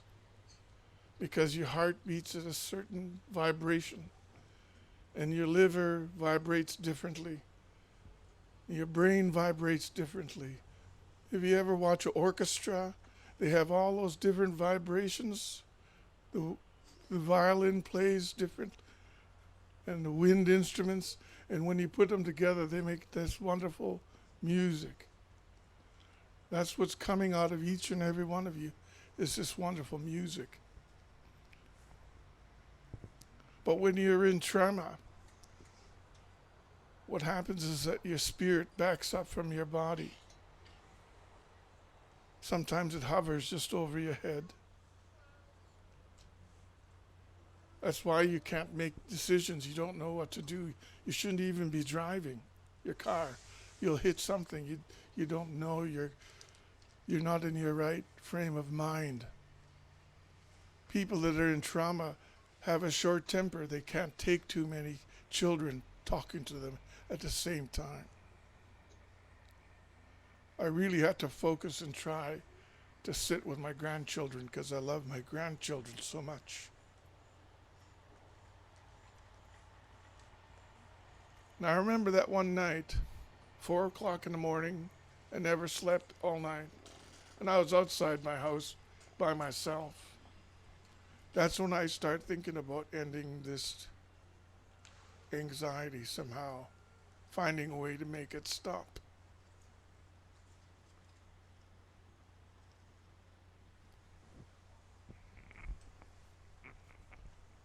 That's when my wife came up and she took me for a ride on the truck, and we drove around for a while until I went to sleep.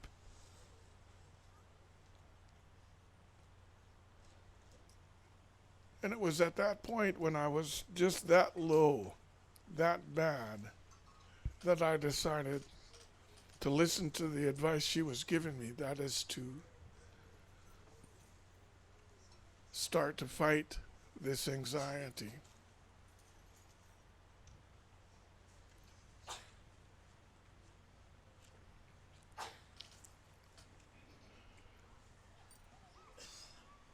I started praying again.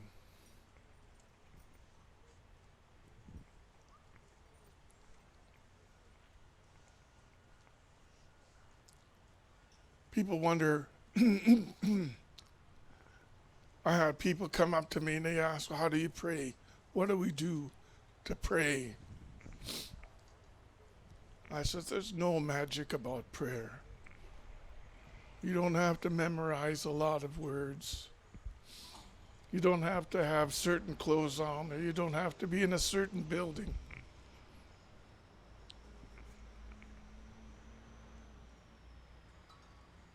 You only have to have the desire to make a connection to God.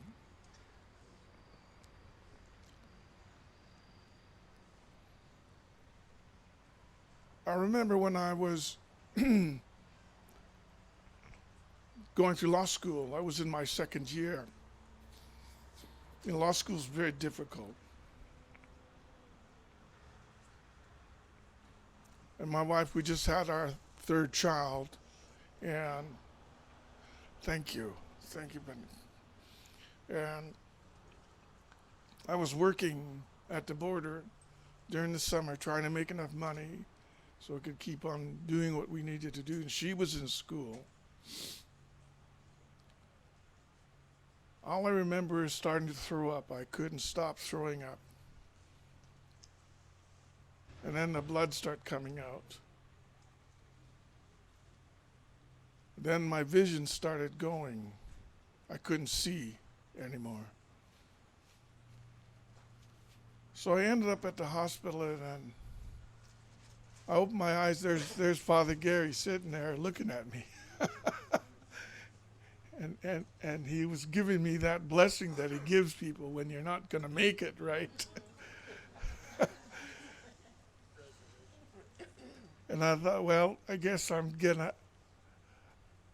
don't know what's going to happen. And when I opened my eyes again, my teacher was there, Richard Malloway, the old man that's teaching me the work that we do now. He came in to see me. He was crying. He said, "You hang on." He said, you hang on now. 4 days they stopped my bleeding. Then they let me out of the hospital. They said, "You got to take a rest. You can't go back to work right away." So I was sitting there. Gwen and I went up to Tofino, and we camped in a tent. We had a tent, and we slept on the beach. She was heavy with my daughter, Teresa. I couldn't sleep that night. I got up in the morning, I started a fire, and I had a bag of wieners, the stick, and you're going to warm up a hot dog for breakfast. I was sitting there, and this young man came out of the bush. He had blonde hair. He looked about 20 years old. And he sat down next to me. He said, "Do you have another wiener?" And I said, "Sure." I got him a wiener and I got him a stick, and he started cooking the wiener beside me. I don't know who he is. And he said, "You know, God loves you." And I thought, oh my God, we got an evangelist here. What am I in for here? I got to start digging out my money. I looked at him, and he didn't say anything. He says, "You know that God loves you?" He says, "You should go back to church." Well, I didn't know what to say. I just sat there. Then he got up and he left. And he walked into that bush again. I never seen where he went to. He just left. Anyway, I went back to law school.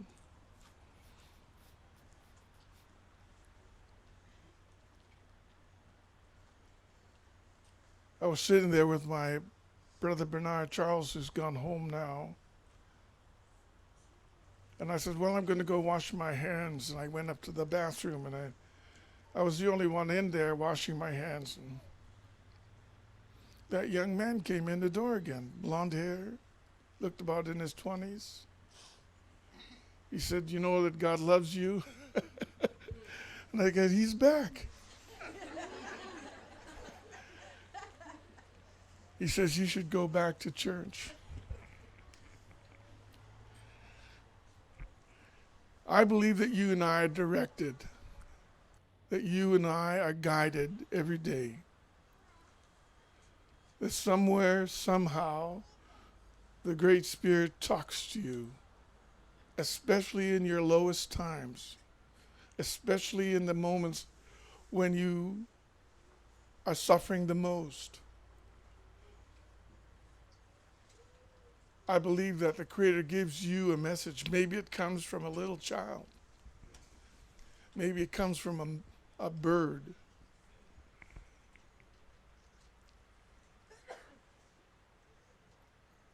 But all too often, because we're in trauma or because we don't believe in these things, We don't pay attention to it. We just ignore it. But I believe that the Creator gives you the message over and over again until you get it.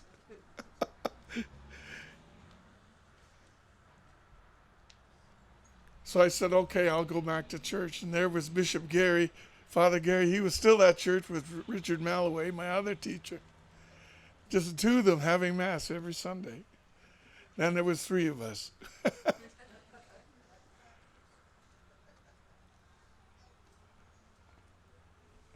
Trauma puts you in a position where you're looking up from the ground.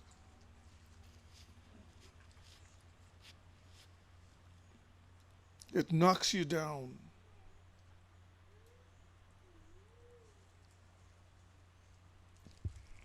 Sometimes people will come along and say, come on, let me give you a hand. And you say, no, I don't need any help. I'm okay. So that person leaves and there you're still on the ground suffering. Then someone else will come along and say, come with me, we're going to help you. No, I don't need any help. I'm all right. It reminds me of that story I heard several years ago about the man that had got a visitor from the emergency people, and they said, there's a flood coming. You've got to get in the emergency truck. We're leaving now. And he said, no, I'm not going. He says, God's going to save me.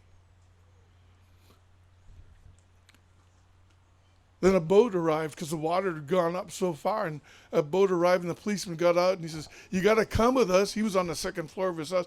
The flood's going to get worse. He says, oh no, God's going to save me.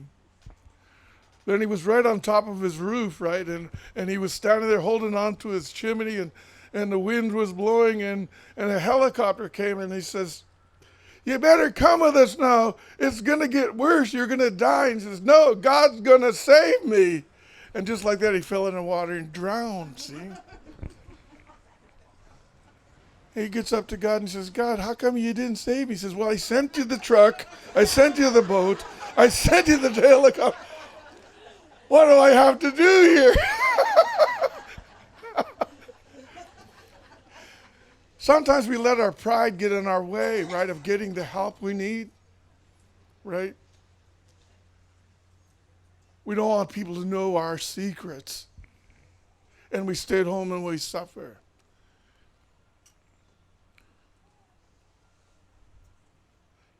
And that was me. That was that night, 4 o'clock in the morning, thinking about, wonder how I can end this pain that I was going through.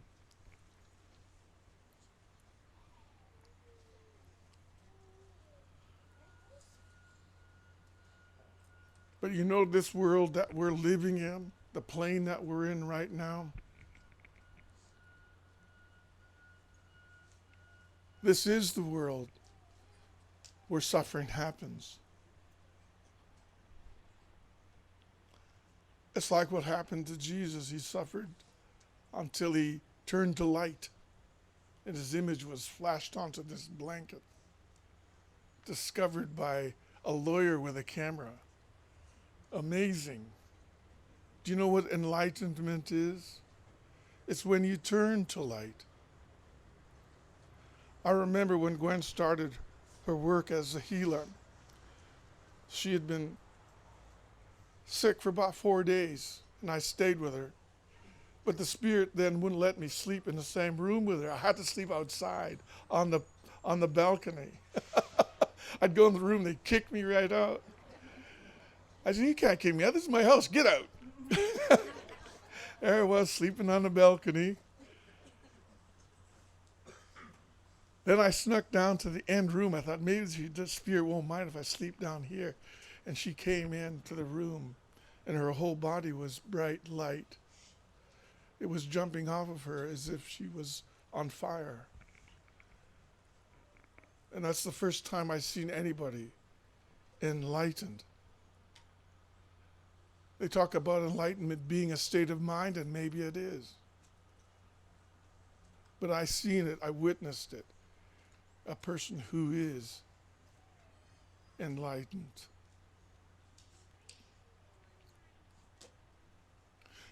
Young lady was talking about healing stories. I could tell you so many.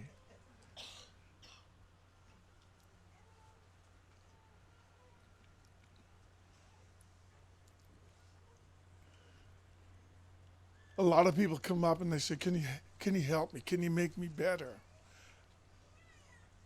Then they come back the next week, can you help me again? Can you help me now? Then they're back again, can you give me another boost?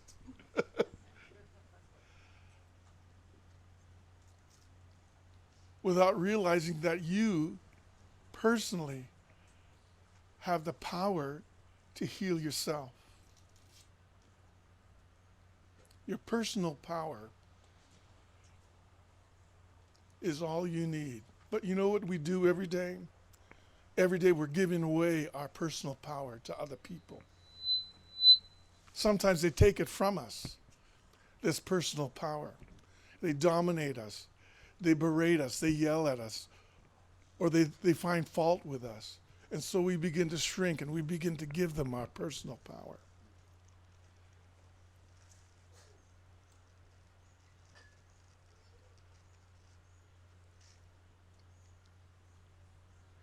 And I see people, they come up to me and they say, you know, I'm so tired. I'm tired all the time.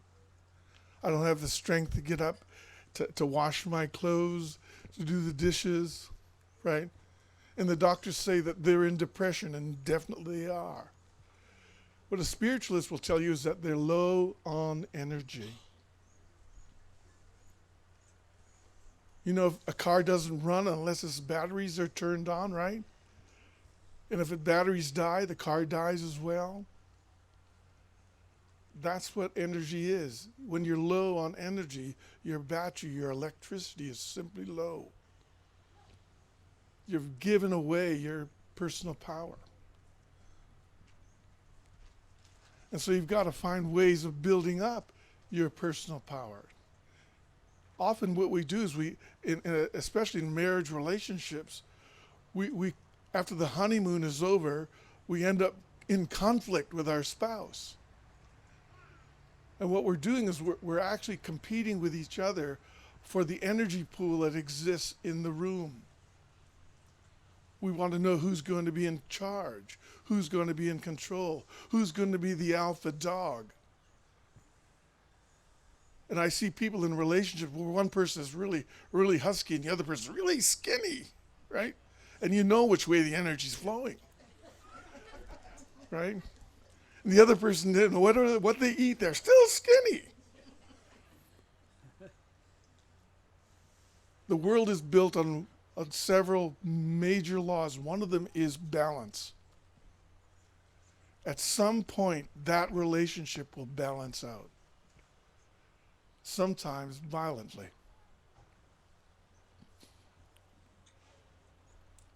There's a case that comes to mind in Supreme Court of Canada where they talked about the woman who was exonerated for, after 20 years of abuse from her husband, she finally defended herself and he ended up dead.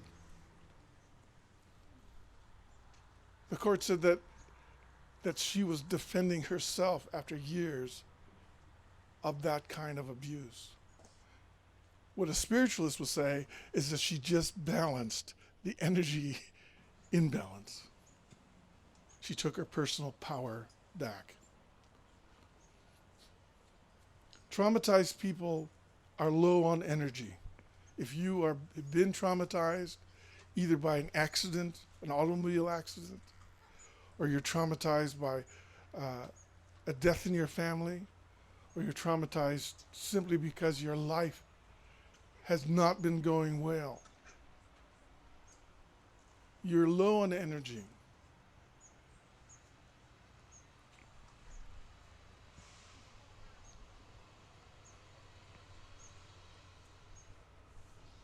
Often people will talk about the 4 quadrants: body, mind, spirit, and emotions. What a spiritualist will tell you is that there's actually 4 quadrants, but the fourth one is not emotions. It's actually energy. The Chinese call it qi. We call it sui li. It's energy that binds the other three quadrants together, your body, mind, and spirit. If your energy gets low, you begin to feel dissonance, that is, disconnected, because your body, mind, and spirit begin to get farther and farther apart. You begin to get forgetful. You get absent-minded. Your spirit begins to leave the body.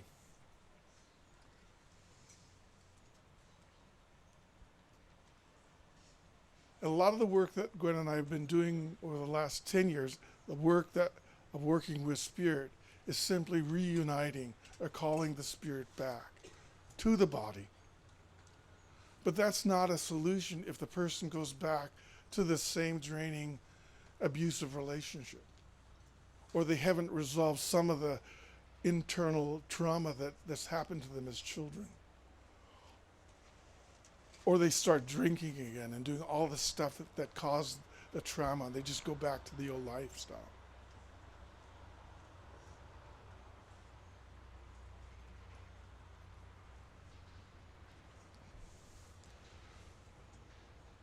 What I do know is that your energy also connects you to God,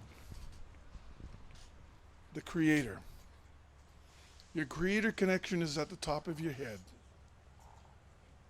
Tips him. People often say, I got inspired. I got an idea. They don't know where it came from. I remember writing a song in 1970 with my guitar. I have no clue where the music came from, where the words came from, and they've never changed since then. I sat down and I just started playing it. I was like a radio. Somebody turned me on. I started singing this song. But it was coming through my God connection, right?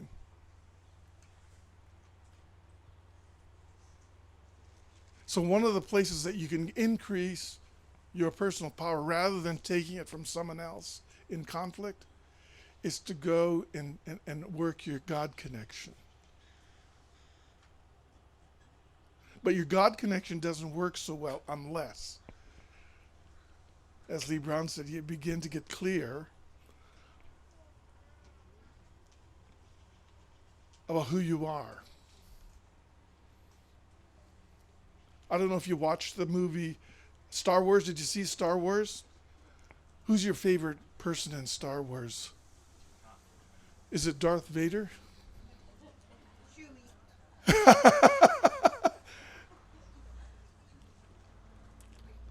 I tell you gotta love the devil sometimes, because he teaches you something very important, somewhere where you don't want to be. There's Darth Vader trying to get a connection to the Imperial Emperor in one of the movies. And they were in this field of asteroids, or what do they call these floating planets? And he said, take the ship out of the asteroid field so they can get a clear transmission to the Emperor. That analogy fits with your life as well. If you want a clear connection to the Creator, you got to stop being angry. You've got to find a way to turn your anger into positive energy. A lot of people don't even know why they're angry. And you need to find someone to chat with, someone to talk with, someone to help you get to the root of that. What's going on? Some people are just jealous. You ever see that slapping medicine man on the internet? Do you ever see that guy? He's great, right? He says, I don't have any friends, and my wife won't talk to me. He said, are you still being jealous? Yeah, well, stop that. Smacks him in the face. But jealousy and anger, right, are blockages to your God connection. You got to get a clear transmission. So you need to get away from negative energy and sources of negative energy. Jealousy is one of them. Hatred is another blockage to your God connection.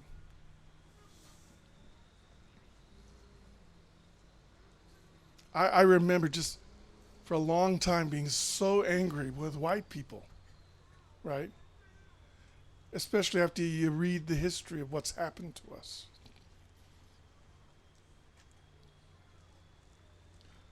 But when you get hatred in your heart gets sick. It begins to stop its function. It begins to lose what it's supposed to do. Its vibration changes because you're angry and you're hateful. And when your vibration changes, a spiritualist will tell you that you're inviting sickness into your heart. I don't know if you've ever heard the expression being died from a broken heart. It's exactly what happens is your heart begins to vibrate differently. It begins to feel hurtful here. And it's at your heart that we're connected to one another. You and I are connected one to another through our hearts. That's why it hurts when your loved one goes away.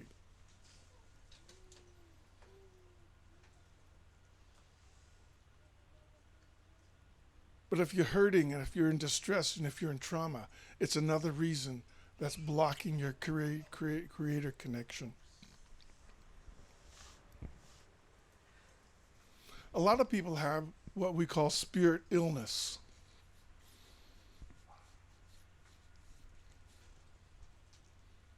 And spirit illness, because we believe that the spirit is a blueprint of the body, right? It occurs when your spirit has left your body briefly and something else has come in. Alcohol is a spirit, and it looks like those children with Down syndrome. It has round ears with no imprintation here in their ears. That's what the alcohol spirit looks like. I've seen it. The cocaine spirit looks like a little small dragon. It's not that big. But when you take these substances, that's the spirit that comes into you. Your own spirit is standing over here. And people often say, that person's not themselves. There's something wrong with them. They haven't been themselves for a long time. I had a case where a young couple came to see me in Victoria, and they had attended one of our burning ceremonies. And she said, 10 years ago, my husband was on a tractor, and they were digging up the ground outside of Esquimalt Reservation, and they found some bones, remains of somebody years and years ago. He got off his tractor, and he went to look at the bones. His wife said to him when he came home that night, I didn't know my husband. He wasn't the same person I'd married. And that was 10 years ago. When he came to the burning, they were standing there, and something from inside of him left him, and she's seen it. It left him and went into the fire. And she wanted to know what happened. And I said, when he got off the tractor, whoever killed that person, their intention got onto you. And when that negative energy got into your heart, your own spirit stood over here. And when that negative intention went with the spirit world, when we're doing the burnings, your own soul came back to you. She says, I finally got my husband back. She was crying. After 10 years, I got my husband back.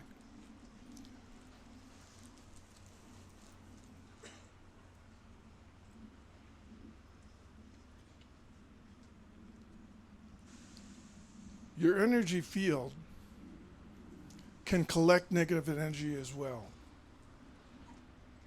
Especially if you're working in a place where there's a lot of conflict. If people aren't very happy where you're working. Your energy field, like walking through a field of burdocks, will begin to collect bad energy. And your body's in a balance between good energy and bad energy. When you're getting too much bad energy, you become spiritually ill. The doctors are going to give you pain pills. They're going to think you're psychosomatic. They're going to think that you have schizophrenia. They don't know what's wrong with you. I've got a few doctors right now that will send their patients to us because they say, you need to see your own people.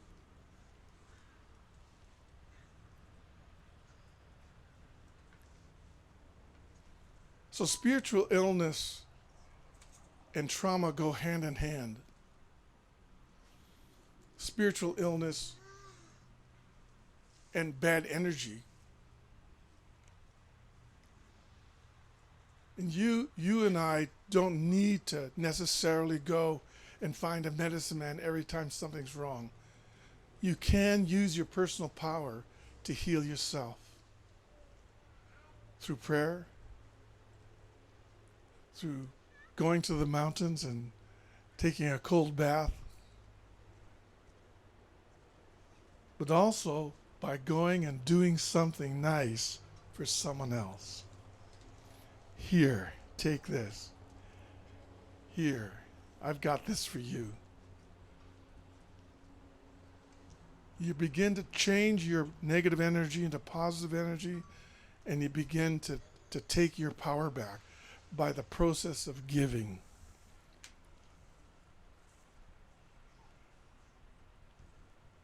You can't hang on to the stuff, right? When you die. You hang on to that which you've learned. And if you don't learn in this plane, you get to come back and do it all over again. All over again. God will keep presenting the same lesson to you until you've learned it. I guess some of you are probably wondering, how did you end up here at this healing conference? I think God guided you here. I think the Creator said, you should go to this healing conference. And here you are.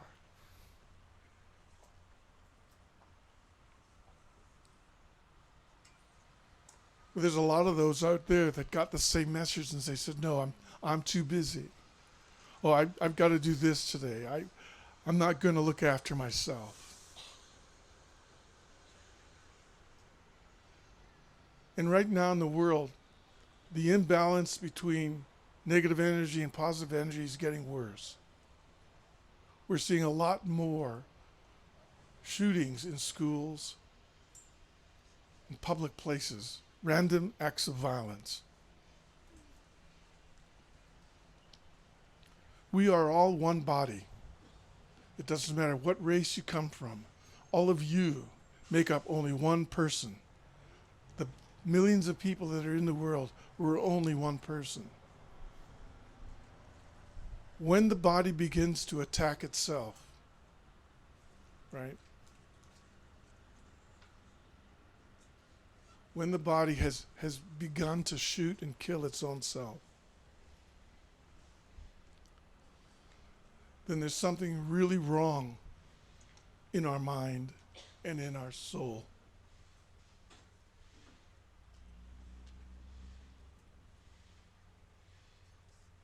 And we can't blame anybody else for it.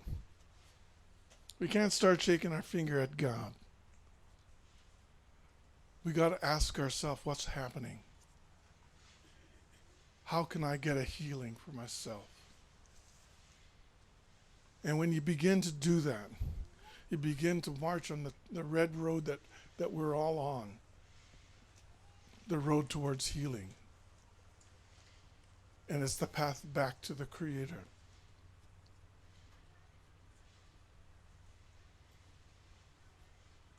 I'm happy that you're all here.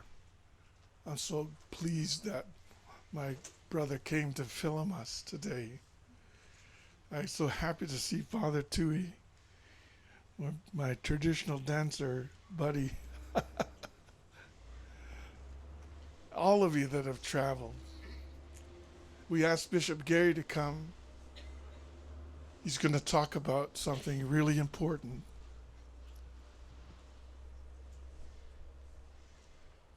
The power of prayer.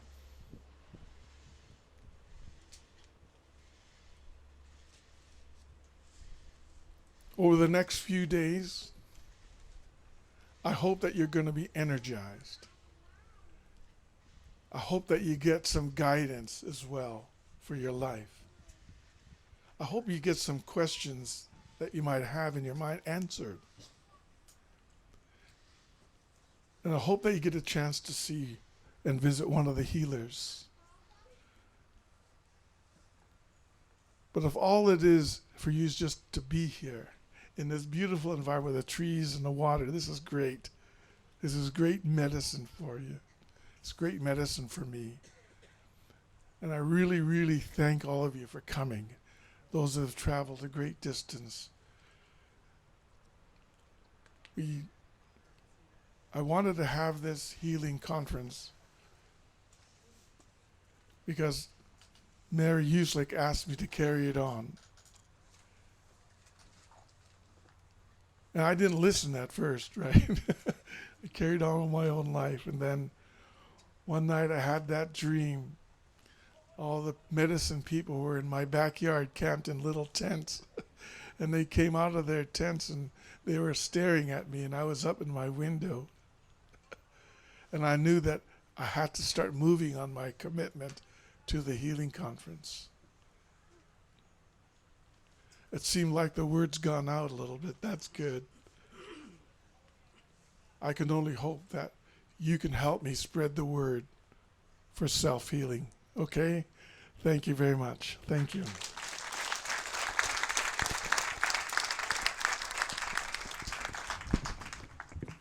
Thank you. No, it's lunchtime, yeah. Okay.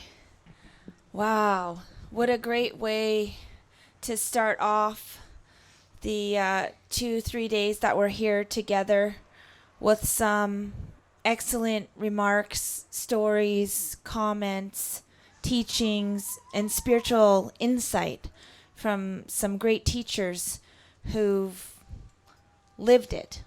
They truly have lived and seen a lot in their lifetime. And I really believe that as the generations go on, we are finding that healing. We are spreading the positive messages, practicing and picking up our culture. But there's so many people out there. We all know them. They're in our families. They're in our communities. The ones that are lost, that can't find their way back to who they are. That the trauma has eaten them up, eaten them away, so that they are just shells of who they used to be. The ghosts that we know are walking around on the streets, Chilliwack, Hastings. They're so far from where we need all of our people today to be, and that's in the circle with us. We are going to be moving along in our agenda today. I just think that the words that have been shared so far are so powerful, and if that's all that you got, I think you could do a lot with that kind of inspiration and that feeling of being energized and bringing back some of those messages for whatever it is you do in your community, even if it is just being an example of how to be. That's huge sometimes for people, just to see somebody that's living a healthy life. Sometimes is all that needs to happen to inspire someone to want to help themselves. So with that, I do have to do 2 quick announcements. 2 cars that need to adjust the way that they're parked, because we do need more space for parking. I gather people will be coming and going, and maybe we're going to get even more people over the next few days. Feel free to invite your family and friends. They can come and register. One is a truck. It's so dirty I can't tell what color it is. So if you need to wash your truck, it looks like it might be blue. Ford, MF 1463, and that's res, right? So that's the res. A Honda Civic Silver 207 XMS. So if one of those vehicles, you know whose vehicles those are, we need to make an adjustment for parking and creating more space. Just a note on the healing sessions. Right now, I'm only privy to the information for Auntie Wendy and for Mom, for Gwen. And I know some of you will have sessions coming up with Dad in the afternoon and Salish.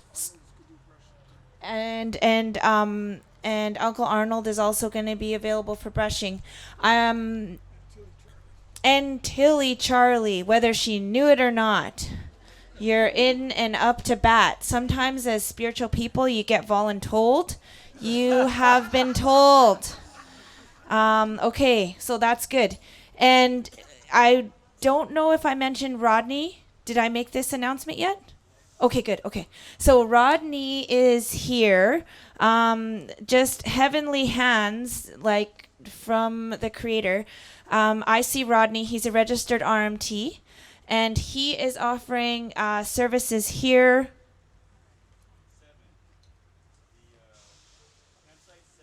Campsite 7. Sorry, I had the notes and then I picked up a different paper.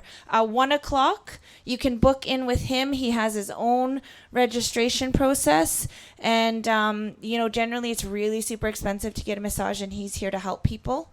I fully encourage you to go and see him if you want some body work done. We all have our aches and pains.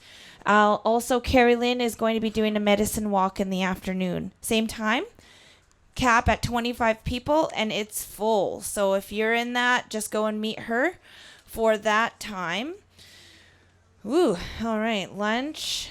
Let's see. Yeah, sure. Mm-hmm. Oh, great. Okay, thanks. So, instructions from my other sister. They're all bossy.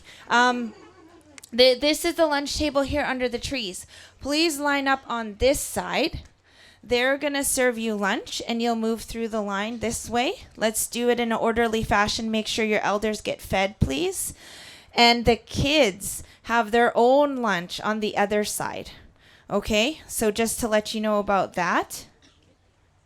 Oh, yes. And we have our friend, a longtime friend of our communities, David the Oracle, is here. I did see him amongst some of our participants here doing sessions. That is at your own cost and fee because he's not officially affiliated. So I think, he has his own expenses he needs to cover. But he takes trades as well. So if you have fish or whatever, ask him. He's really good about that. And you can go and see him starting after lunch as well. Go and seek him out. So after lunch, we have healing sessions with Dad and Salish. 1 o'clock, we have Bishop Gary, Rodney, Carrie Lynn doing their thing. We have working with rods, Dr. Gwen Point. And then another session before dinner time tonight. So, that's a lot of talking from me. I'm done. We're going to have a little bit of a blessing on the table, so please join us, and then we shall let you free for just 1 hour only. Okay.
turn this off for now, Dad?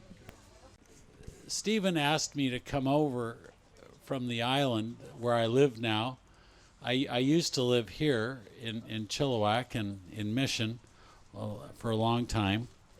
And I'm very grateful to be here right on Swelter Creek. Oh my goodness.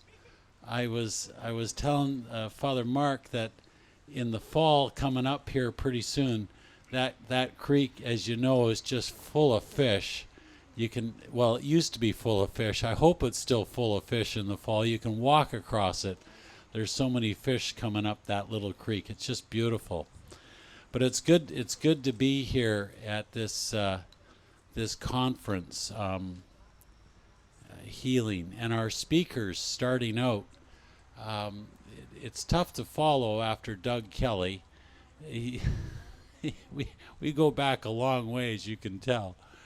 And Dr. Lee had some wonderful words for us of how it works to get connected, and the important thing of the heart and of the mind and of the spirit to be open.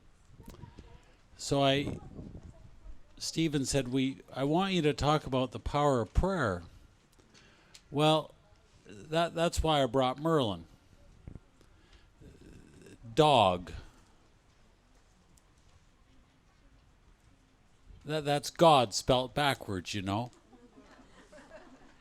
And the other thing that dog is D-O-G, depend on God. You can call God whatever you want. In this territory, it's Chicha Siam, which is the highest, most respected one, eh? It's beautiful. Over in New Chalmers territory, it's Nos. Everybody's got a different name, but it's the same God. And this dog reminds me of this depending on God. We know that. It's built into our hearts. Everything we see, the blue sky and the leaves on the trees and the green grass and the good food that was prepared by the family here to feed us, it's all a gift. So how do we pray? How do we pray? Well, as mentioned by the speakers so far, when we've got trauma or hurt or pain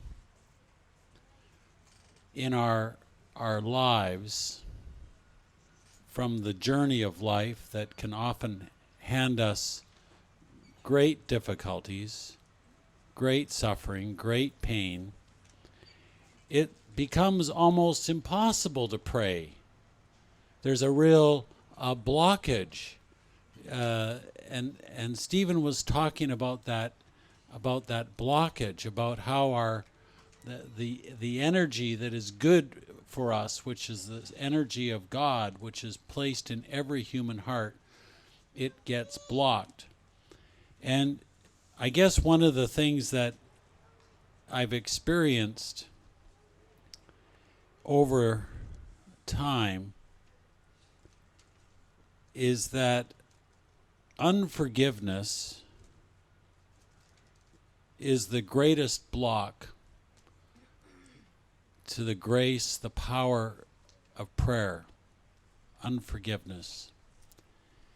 It causes resentment, bitterness, anger, frustration, anxiety, depression, grief, and as a matter of fact, it causes something that can kill you. It's called sclerocardia. Sclerocardia. That sounds terrible, boy. If you get sclerocardia, you're going to be real dead real fast, and that's hard-heartedness. That's what that word means, sclerocardia, having a hard heart. Unforgiveness causes that. But how do we get to a place of forgiveness? And we've all experienced times when people or events have done things, and it's hard to forgive. It's not something simple. It's not like you can just sort of flip a switch and say, "Oh, I forgive you." No, it's much deeper than that.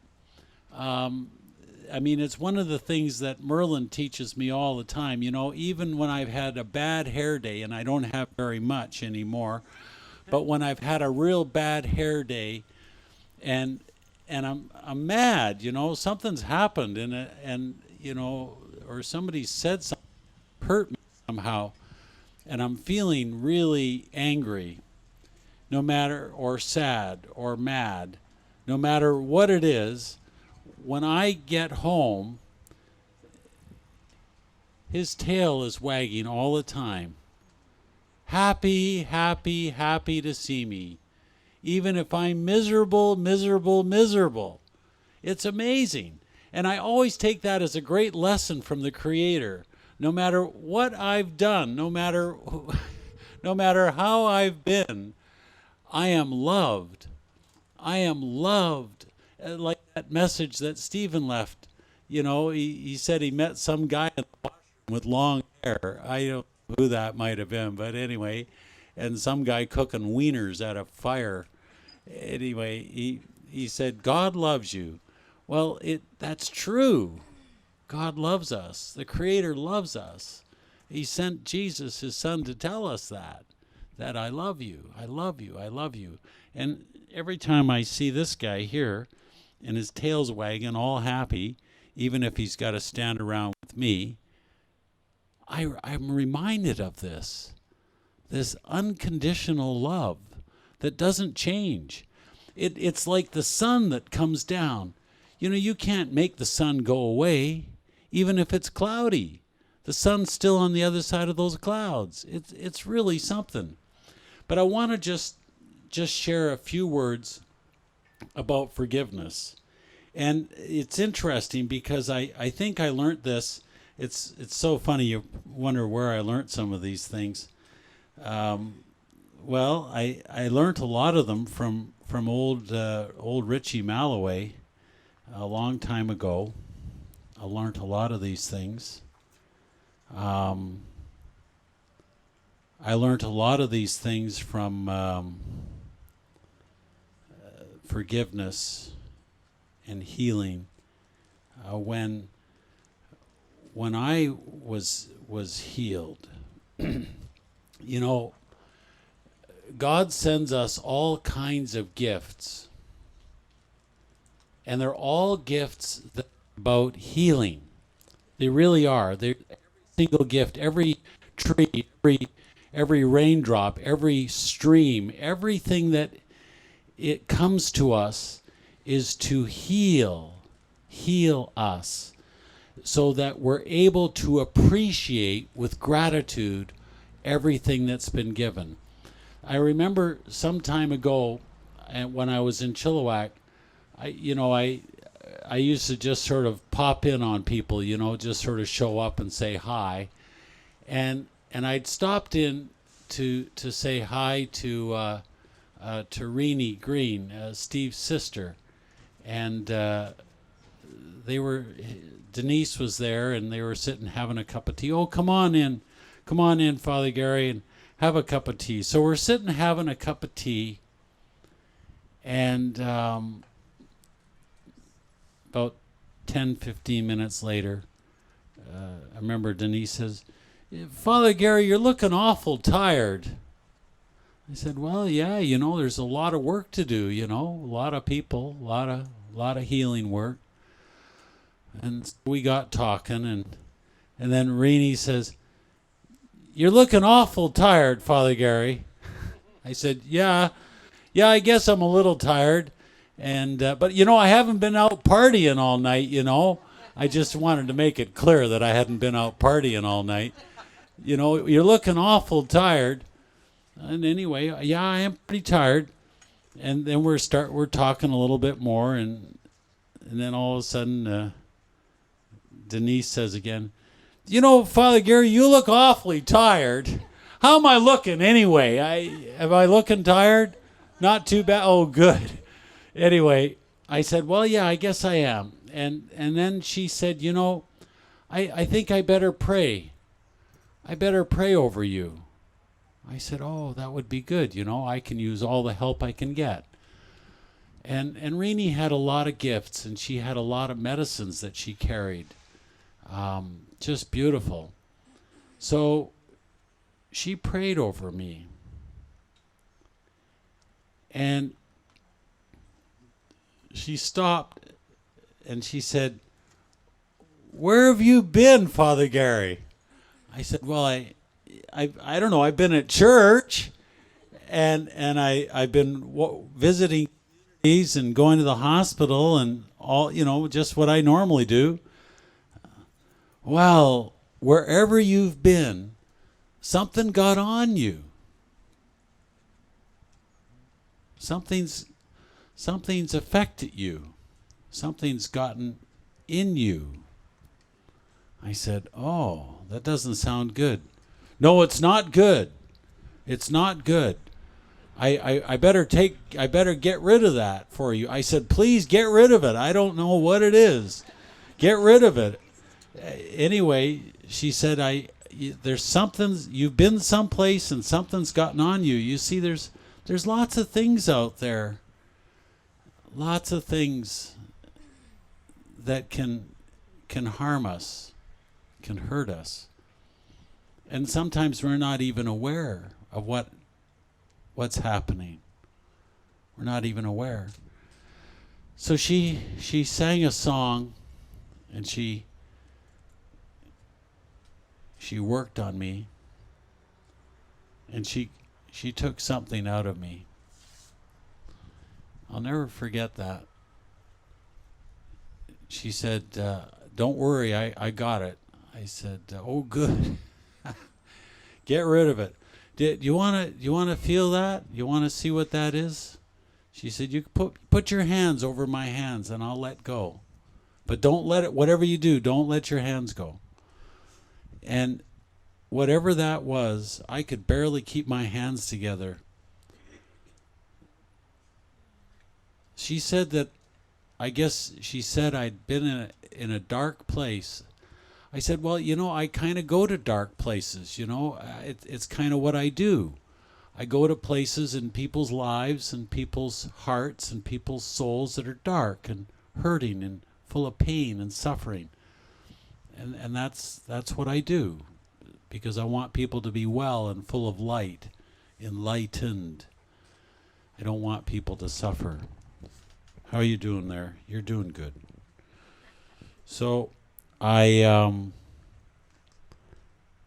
she took care of that. I gave it back to her, and she took care of that, got rid of it.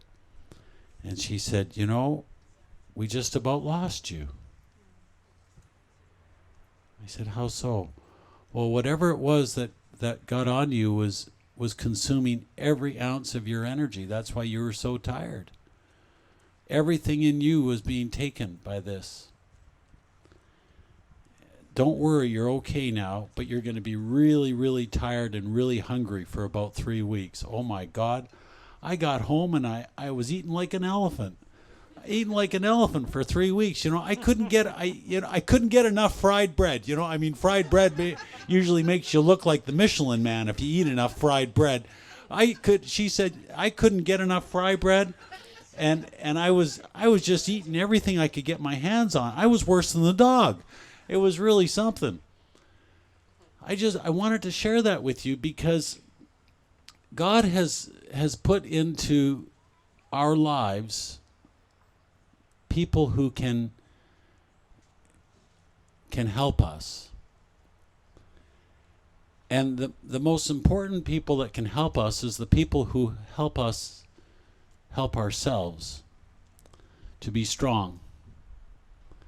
And that was one of the great teachings that I got from Renee, was how to protect myself with with spiritual power and prayer from any of that getting near me again. I mean, I guess I had to ramp up my relationship with God. I had to pick it up a notch or two. I had to pick up my prayers. I had to pick up my devotions, my meditations. I had to pick up my time spent in the river and my time spent in the mountains. I had to stop being a gerbil on a wheel, you know, in the craziness of our world. You know, you just get so darn busy. You just you just going, and everybody's applauding. Yay, yay! Oh, you're so good. You're so good. Everybody loves it. You're so good.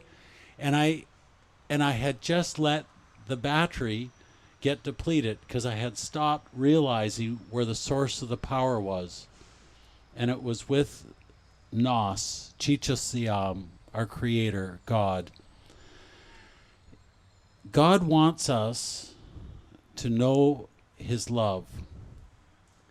And I want to just maybe share not only that story, but the places where I've been able to pick up, as I call it, good medicine. So that was one place where I picked up good medicine from a good person, Rini. I remember in 1977, the late John Williams invited me to the big house, and I heard some really old people speak. That's a long time ago in the big house.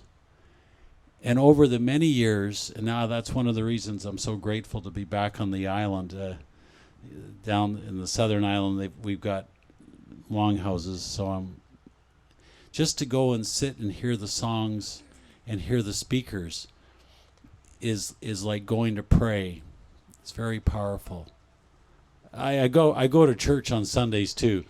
I got to tell you, sometimes on Sunday morning at 8 o'clock Mass, after being at a longhouse ceremony till 3 o'clock in the morning, everybody at church, they think that I've been out partying because my eyes are all bloodshot from the smoke and I can hardly keep them open. You know, it's like I got toothpicks here. And, you know, all the people at the church, they're saying, gee, Father Gary, you've been out partying again, haven't you? Look at your eyes. Oh, no, I was praying till 3 o'clock in the morning. Oh, sure. Yeah, how come you smell like a smoked salmon, you know? And anyway, I would try to explain it, right?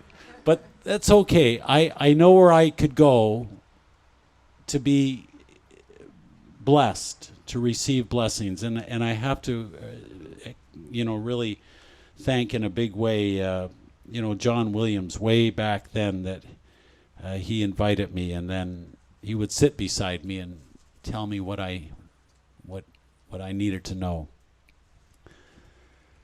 But over all of these years, experiencing people with great trauma and great pain, great suffering, families, the one thing that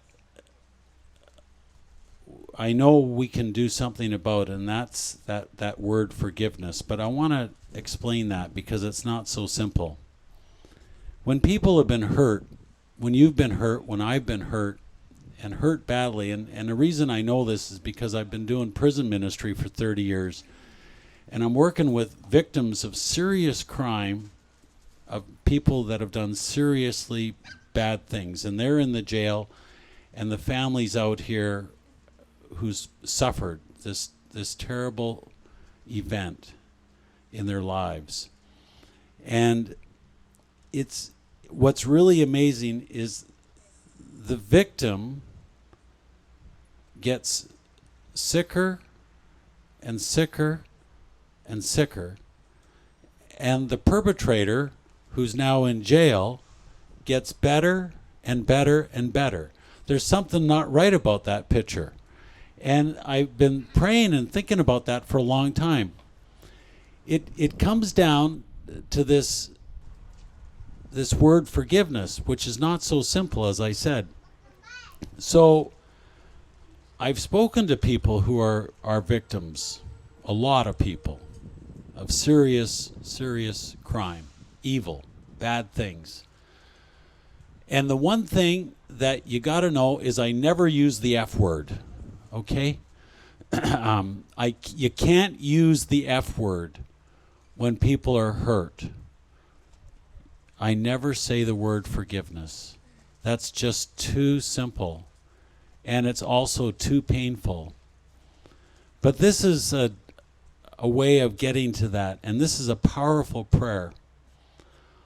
Because I know what happens when we're hurt, when we're suffering trauma. We can get anxiety and depression and all of these things, and it's right across the board. It's all over the world. I mean, our speakers have been saying that there's something really broken happening. Even the earth is crying from what's happening. It's unfortunate. But the way forward is certainly not to take a poison pill and hope the other person dies. Okay, that's what unforgiveness is. Unforgiveness is, I'm going to take a poison pill and I'm going to hope the other person dies. It just kills us. So how does it work? Well, it's like this. I will speak to someone and I'll say, okay, I don't think you want to forgive. Are you kidding? I want them dead. Real dead. Not only just dead, but I want them dead, chewed up and spit out and flushed down the toilet. People can be really, really angry, and I understand that. I believe that. And because when you get hurt, and it hurts. And when you hurt, you want to just hurt. It's what happens. So I'll say, okay, we're not going to talk about forgiveness, but I'll say, do you believe in God, in some kind of God? Well, yeah, of course, the Creator. I believe in the Creator, and I've heard about Jesus. Yeah, I believe. Okay, that's good. I'm glad you believe. I'm happy that you believe. Do you ever talk to that person? Do you ever talk to God? Well, I haven't talked to God for a long time because I'm too angry. That's what happens. Prayer gets cut off when we're too angry. Oh, I said, well, do you think God still wants to talk to you? Well, yeah, I think God wants to talk to me, but I don't want to talk to God. Okay, fine. Now look at, do you think God can do everything? Well, God's the creator of everything. Creator can do everything. The Creator made me. The Creator made the sky, made the ocean, made the earth, made everything. The Creator can do it all. Good. And then I'll say, do you think the Creator could possibly, maybe, on a real outside chance, forgive that person who did that? No way. I said, are you sure? You just said that the Creator could do everything. Now there's something that you don't think the Creator can do. Well, all right. Yeah, okay. Yeah, the Creator could do that. Okay, good. I'm glad that you understand, you believe, you think the Creator could do that. Now the next question is even more crucial. Do you think the Creator, who you know can do everything, and you know loves everything and loves everyone, do you think the Creator wants to forgive that person? And what's really interesting, this is the answer I usually get. People say, well, that's the Creator's job. That's what God does. God forgives everything. And I say, are you sure? Well, yeah, because that's God's job. God's job is to forgive. Well, this is good. Okay, cool. So you've just agreed and you believe that the Creator loves everybody, the Creator wants to forgive everybody. Now the next thing is this question, and this is the big question. Do you want the Creator, who made everything in love and loves you to bits, do you want the Creator to forgive that person, that event, Do you want that to happen? No. Okay. Now, what I'm laying out for you takes several months. This does not happen overnight. Sometimes it takes years. It takes years. And that's why the most important thing about prayer is to be in dialogue, to be in relationship, to be talking to each other and talking to God. It takes a long time. But let's say down the road, a couple of years, I'm in a conversation with somebody who's continually getting more and more unwell because of unforgiveness. And you can see how life is unraveling in their world, and the anxiety and the fear and all sorts of things that are just making their hearts hard. And finally we'll get to a place and they'll say, well, I guess I do want the Creator to do that. Good, okay. Several months later, and this takes a long time, I'll say, now the last step is this. You cannot forgive. And you know, this is a humble place to be. To believe that you're powerless. To believe that you're powerless to forgive. It's okay. It's okay to be powerless to forgive. This is totally all right. But why tie up the hands of the Creator with our own mind? And this is the biggest step. When I can say, God, you do what I cannot do. This is freedom. This is faith. This is to believe. This is to trust. This is that dog word. Oh, thank you. You're so kind. Oh, he's panting away. There you go. Oh, that's a nice lady. We have to go thank her after Merlin. But that's the great moment when I can say, Chicha Siam, you do what I don't want to do and I can't do, but I believe you can do. This is the power of prayer. It's the power of prayer to let God do what we can't do. It's humility. It's being humble. Oh, keep going, keep going. He says, keep going. Keep going. How much more is in that bottle? Pour it all out. I want more. This I'm, you know, it's a good thing this dog doesn't like alcohol, you know. He's got a drinking problem for sure. Anyway, I'm getting further away.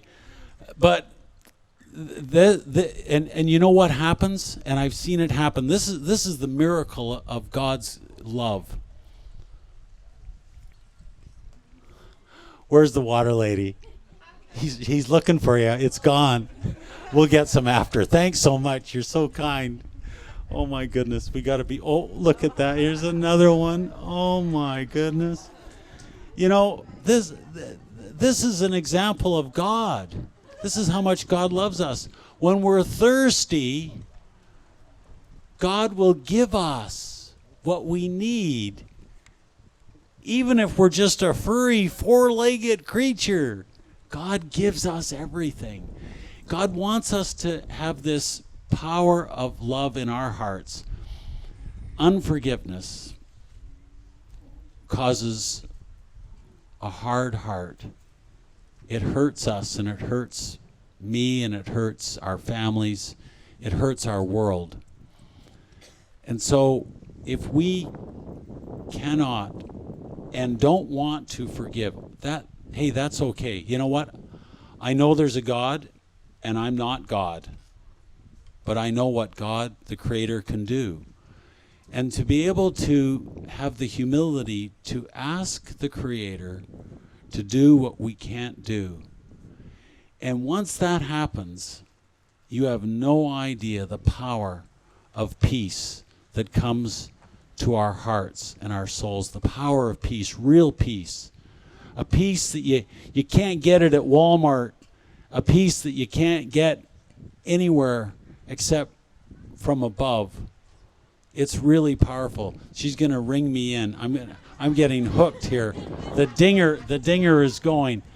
But I wanted to explain that, because when people say just go ahead and forgive, it's not that simple. But if we can believe in our Creator and ask our Creator to do what we can't do, you have no idea how powerful it is. I've said that to people. They've gone home and they've said, Chicha Siam, I want you to forgive them. I can't, but I want you to. Within a couple of days, I get a phone call and that person says, oh my God, I can't believe it. I am full of light. I am full of love. I don't know what's happened to me, but I'm just, all I want to do is just hug and kiss everybody. I'm just on fire with God's love in my heart. I want to just love everybody and let everybody know how powerful that is. Brothers and sisters, that's prayer. Depending on God. That's prayer. There's no right way or wrong way to pray. It's really just a relationship of dependence. And I found it. And I found it through good people like you who've taught me how to pray. Through our elders here in Stalo Nation over the years who've taught me how to pray. Through my mom and dad who taught me how to pray. And for me, it's the only thing that makes sense. After that experience when Rini saved my life, well, he saved my life too.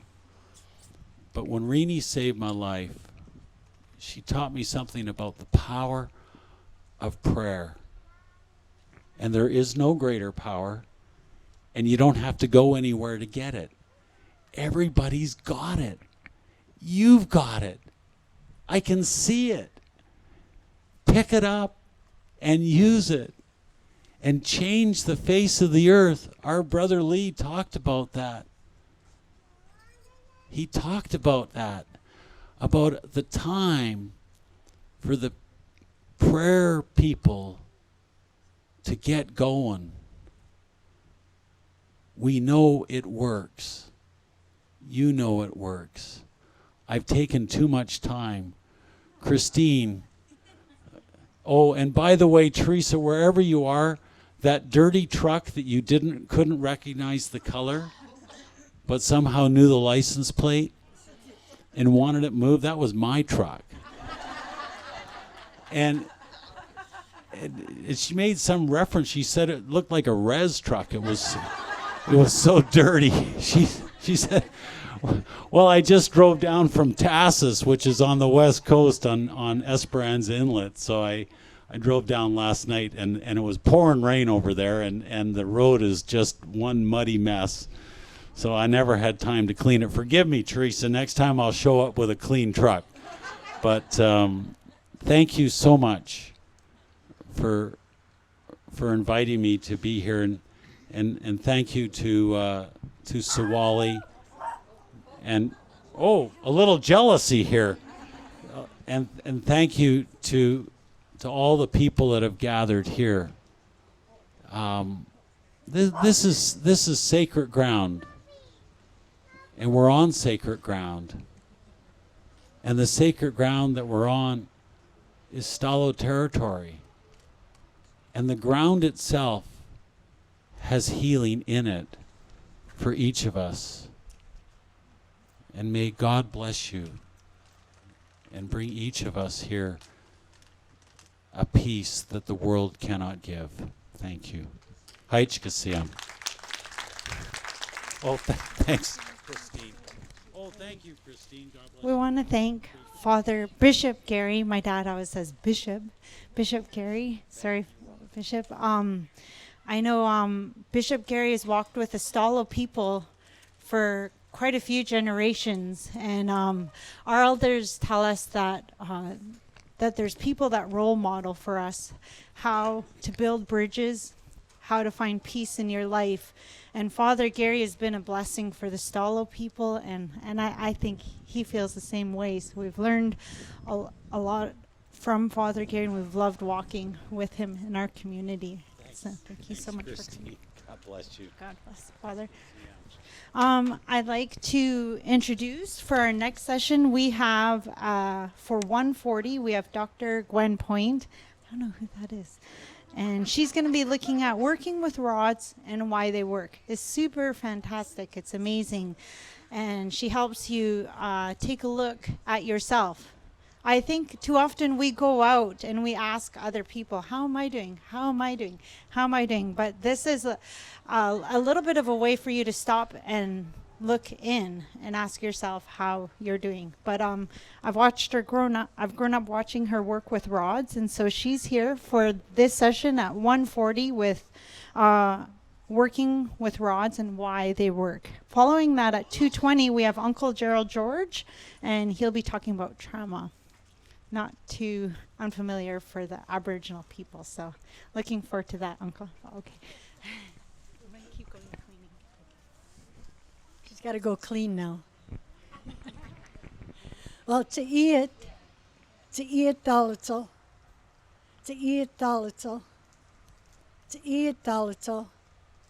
Well, it's so nice to see everyone here. You know, you have an event and you kind of wonder what's going to happen or who's going to show up. Then the cars start coming in. People start coming. I really want to say thank you to Bishop Gary. Thank you to Father for being here as well. To Lee Brown. And of course, last year we had this session and we didn't advertise it too much. We just knew we wanted to start doing this work, bringing the people together.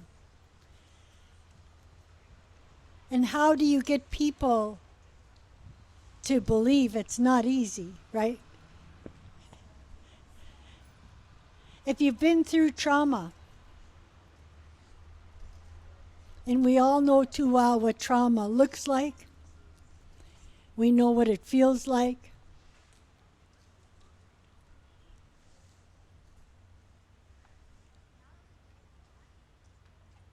And it's hard sometimes.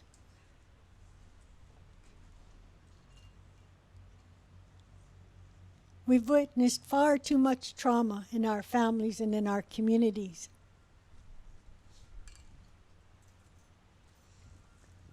And what we've learned is, in the few short years we've been doing this, is what we want to share with you.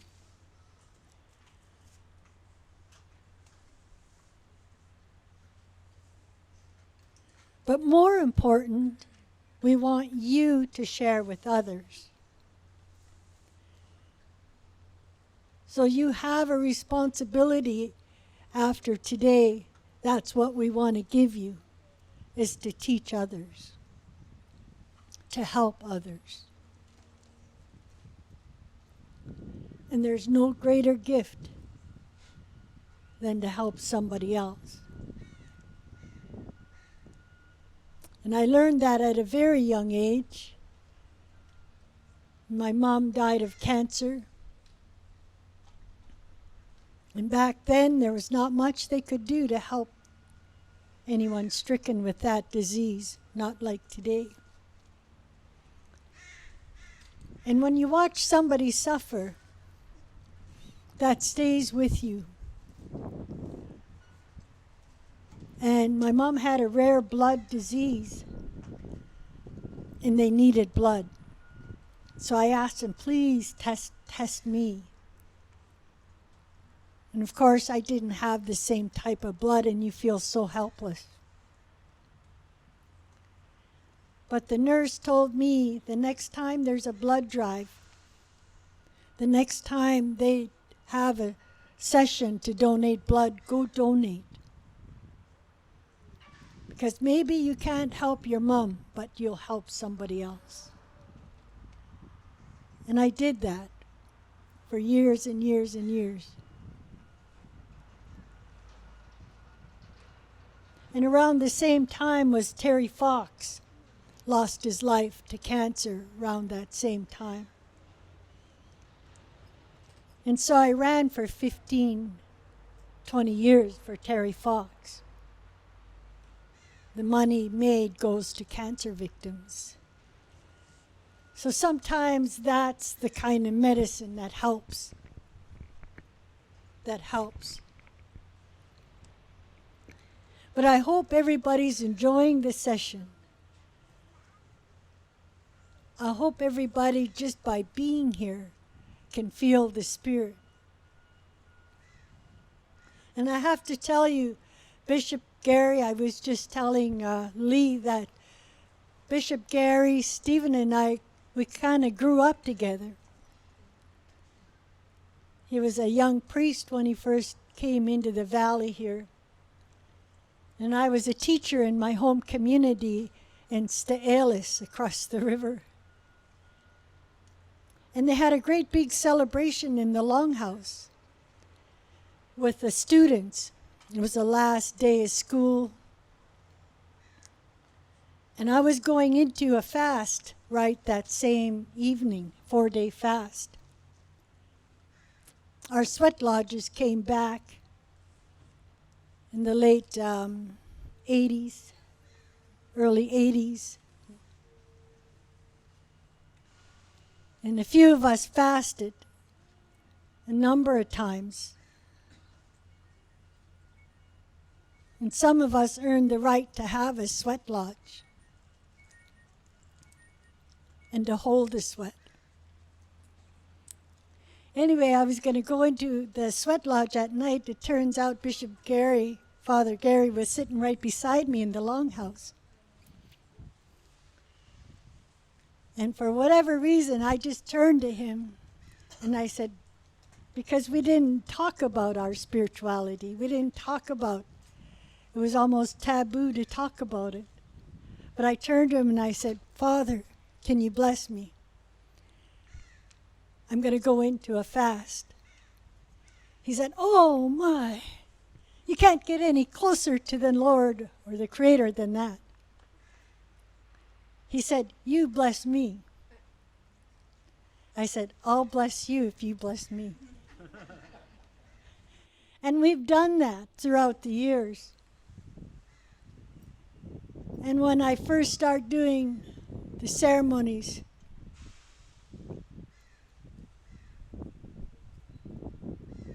and again, I had to go home. Now, actually, I didn't eat for like 7 days. I can't remember exactly, but it was days and days I didn't eat.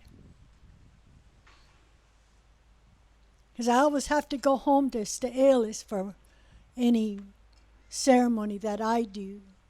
That area, Skowlitz, Steelis. And again, Bishop Gary was there. And they asked the elders to come sit with me to break my fast, to eat with me in the kitchen. And as soon as Stephen said we're going to break her fast, the Spirit lifted off me and I just about fell on the ground. An elder had to come over, give me something, and I could stand back up again. But after having the meal with the elders, the same conversation with Bishop Gary happened. I said, please bless me. I'll bless you if you bless me.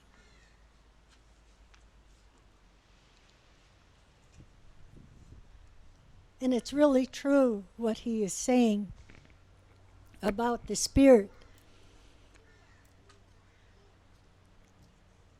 And I was just a young girl when I first went into a church, and I could feel the Spirit in there.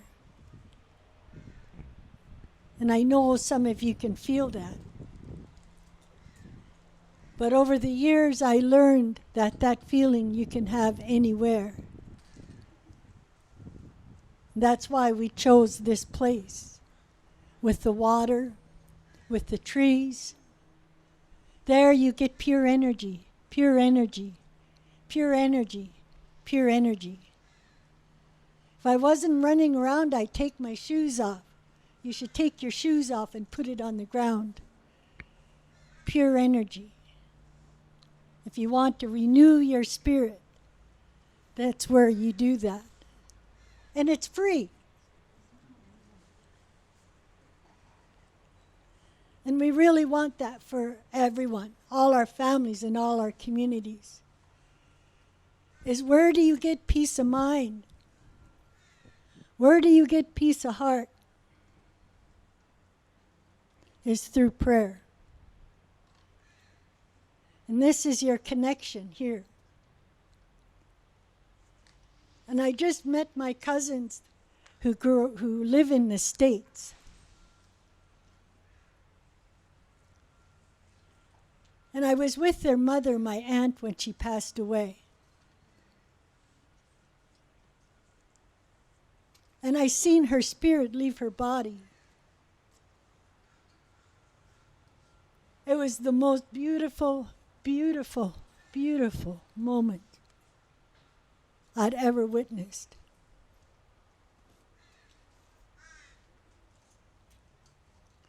And I really like what Wayne Dyer said. Wayne Dyer said, when he lost his mom, they weighed his mom just before she died.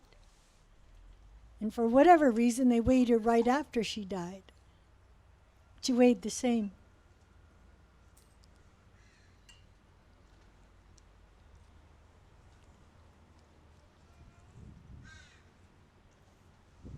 But it's hard to believe in spirit. It's hard to believe, especially today. And we live in this one-way transmission sometimes with the TV and the iPads. In this fast world we live in, the elders say, with our vehicles and the planes and the trains.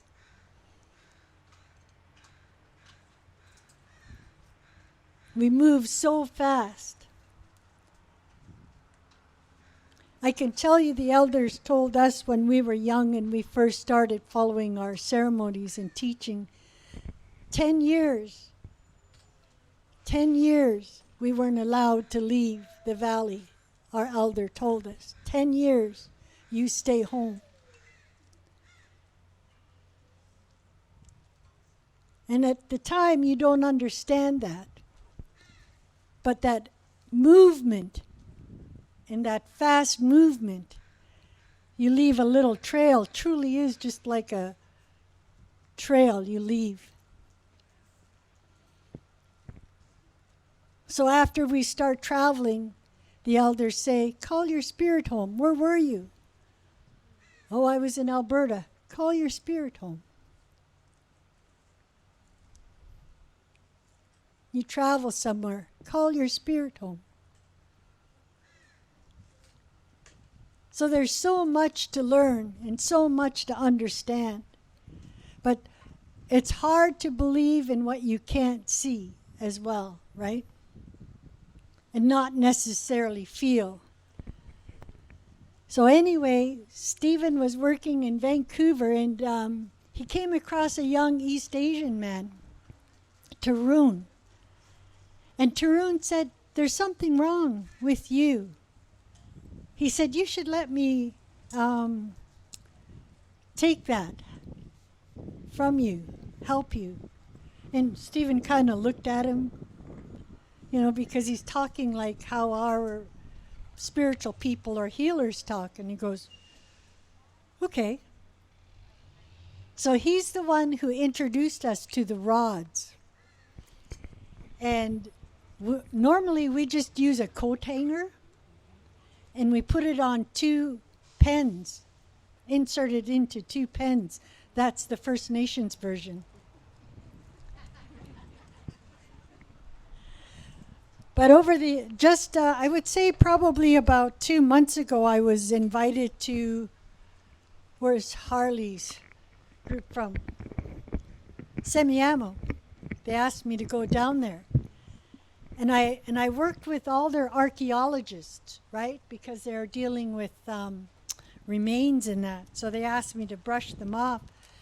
And of course, everybody showed up, and I had to take care of more and more people. And I had another appointment. I told Harley, I gotta go. And he told the fella that wanted to talk to me, he said, you want to talk to her, walk with her to her car. Well, run with her to her car. And when we got to the car, he said, I want to give you these. He said, look up, and he said his grandfather's name. He's a world-renowned dowser, and these are his rods. Totally cool, telescopic, right? No more hangers for me. And they fit in my purse, right? How many people have I used this on or helped? Yeah, so some of you know this, right? Most of you don't, that's good. Don't tell them. And be darned, you know. I was talking to somebody and we were saying we should get a few of these rods for this week. And I thought, well, where am I going to get these? Be damned if you can go online and buy them. Pretty cool. So you can go online and buy these, and they have all kinds. They just don't have the coat hanger ones. It'll tell you how long we've been doing this. Christine, the one that introduced me, she was probably about 6 or 7, and her brother was about 8 or 9. And I went into our living room, and there they were using them on their dad who was sleeping.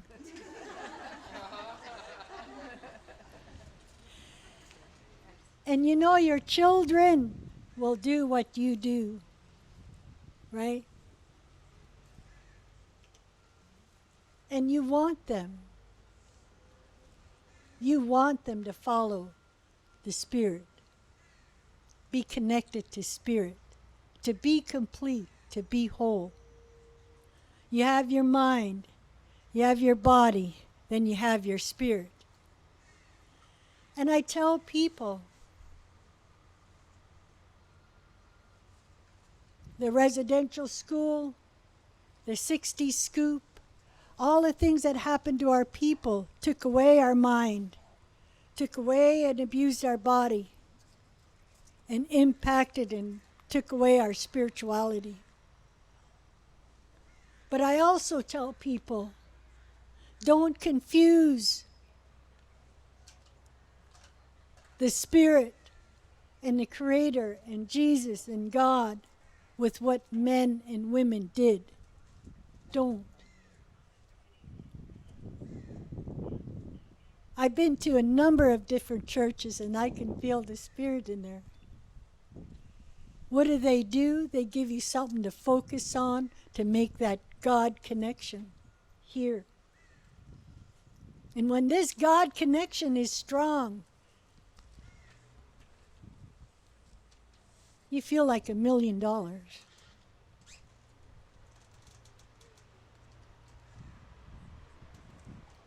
And that, again, that's what we want for each one of you. Anyway, Tarun introduced this to us. And Stephen said, dear, you have to go see Tarun. And I was hesitant, right? I said, okay. And Tarun actually had workshops in his high-rise apartment in Burnaby, just off the freeway, right? And he had a number of people sitting in a half circle, and he was there in the middle, and his windows were all around, and like the 34th floor or 50th floor or something. And at the end of this session, he goes, okay, now. He said, I want everybody to close your eyes. I want you to travel to your home area. I want you to create a safe space. Whatever it needs to look like, create this safe space. Create it, it's just for you. And he went on and on. Then at the end he said, okay, now I want you to come back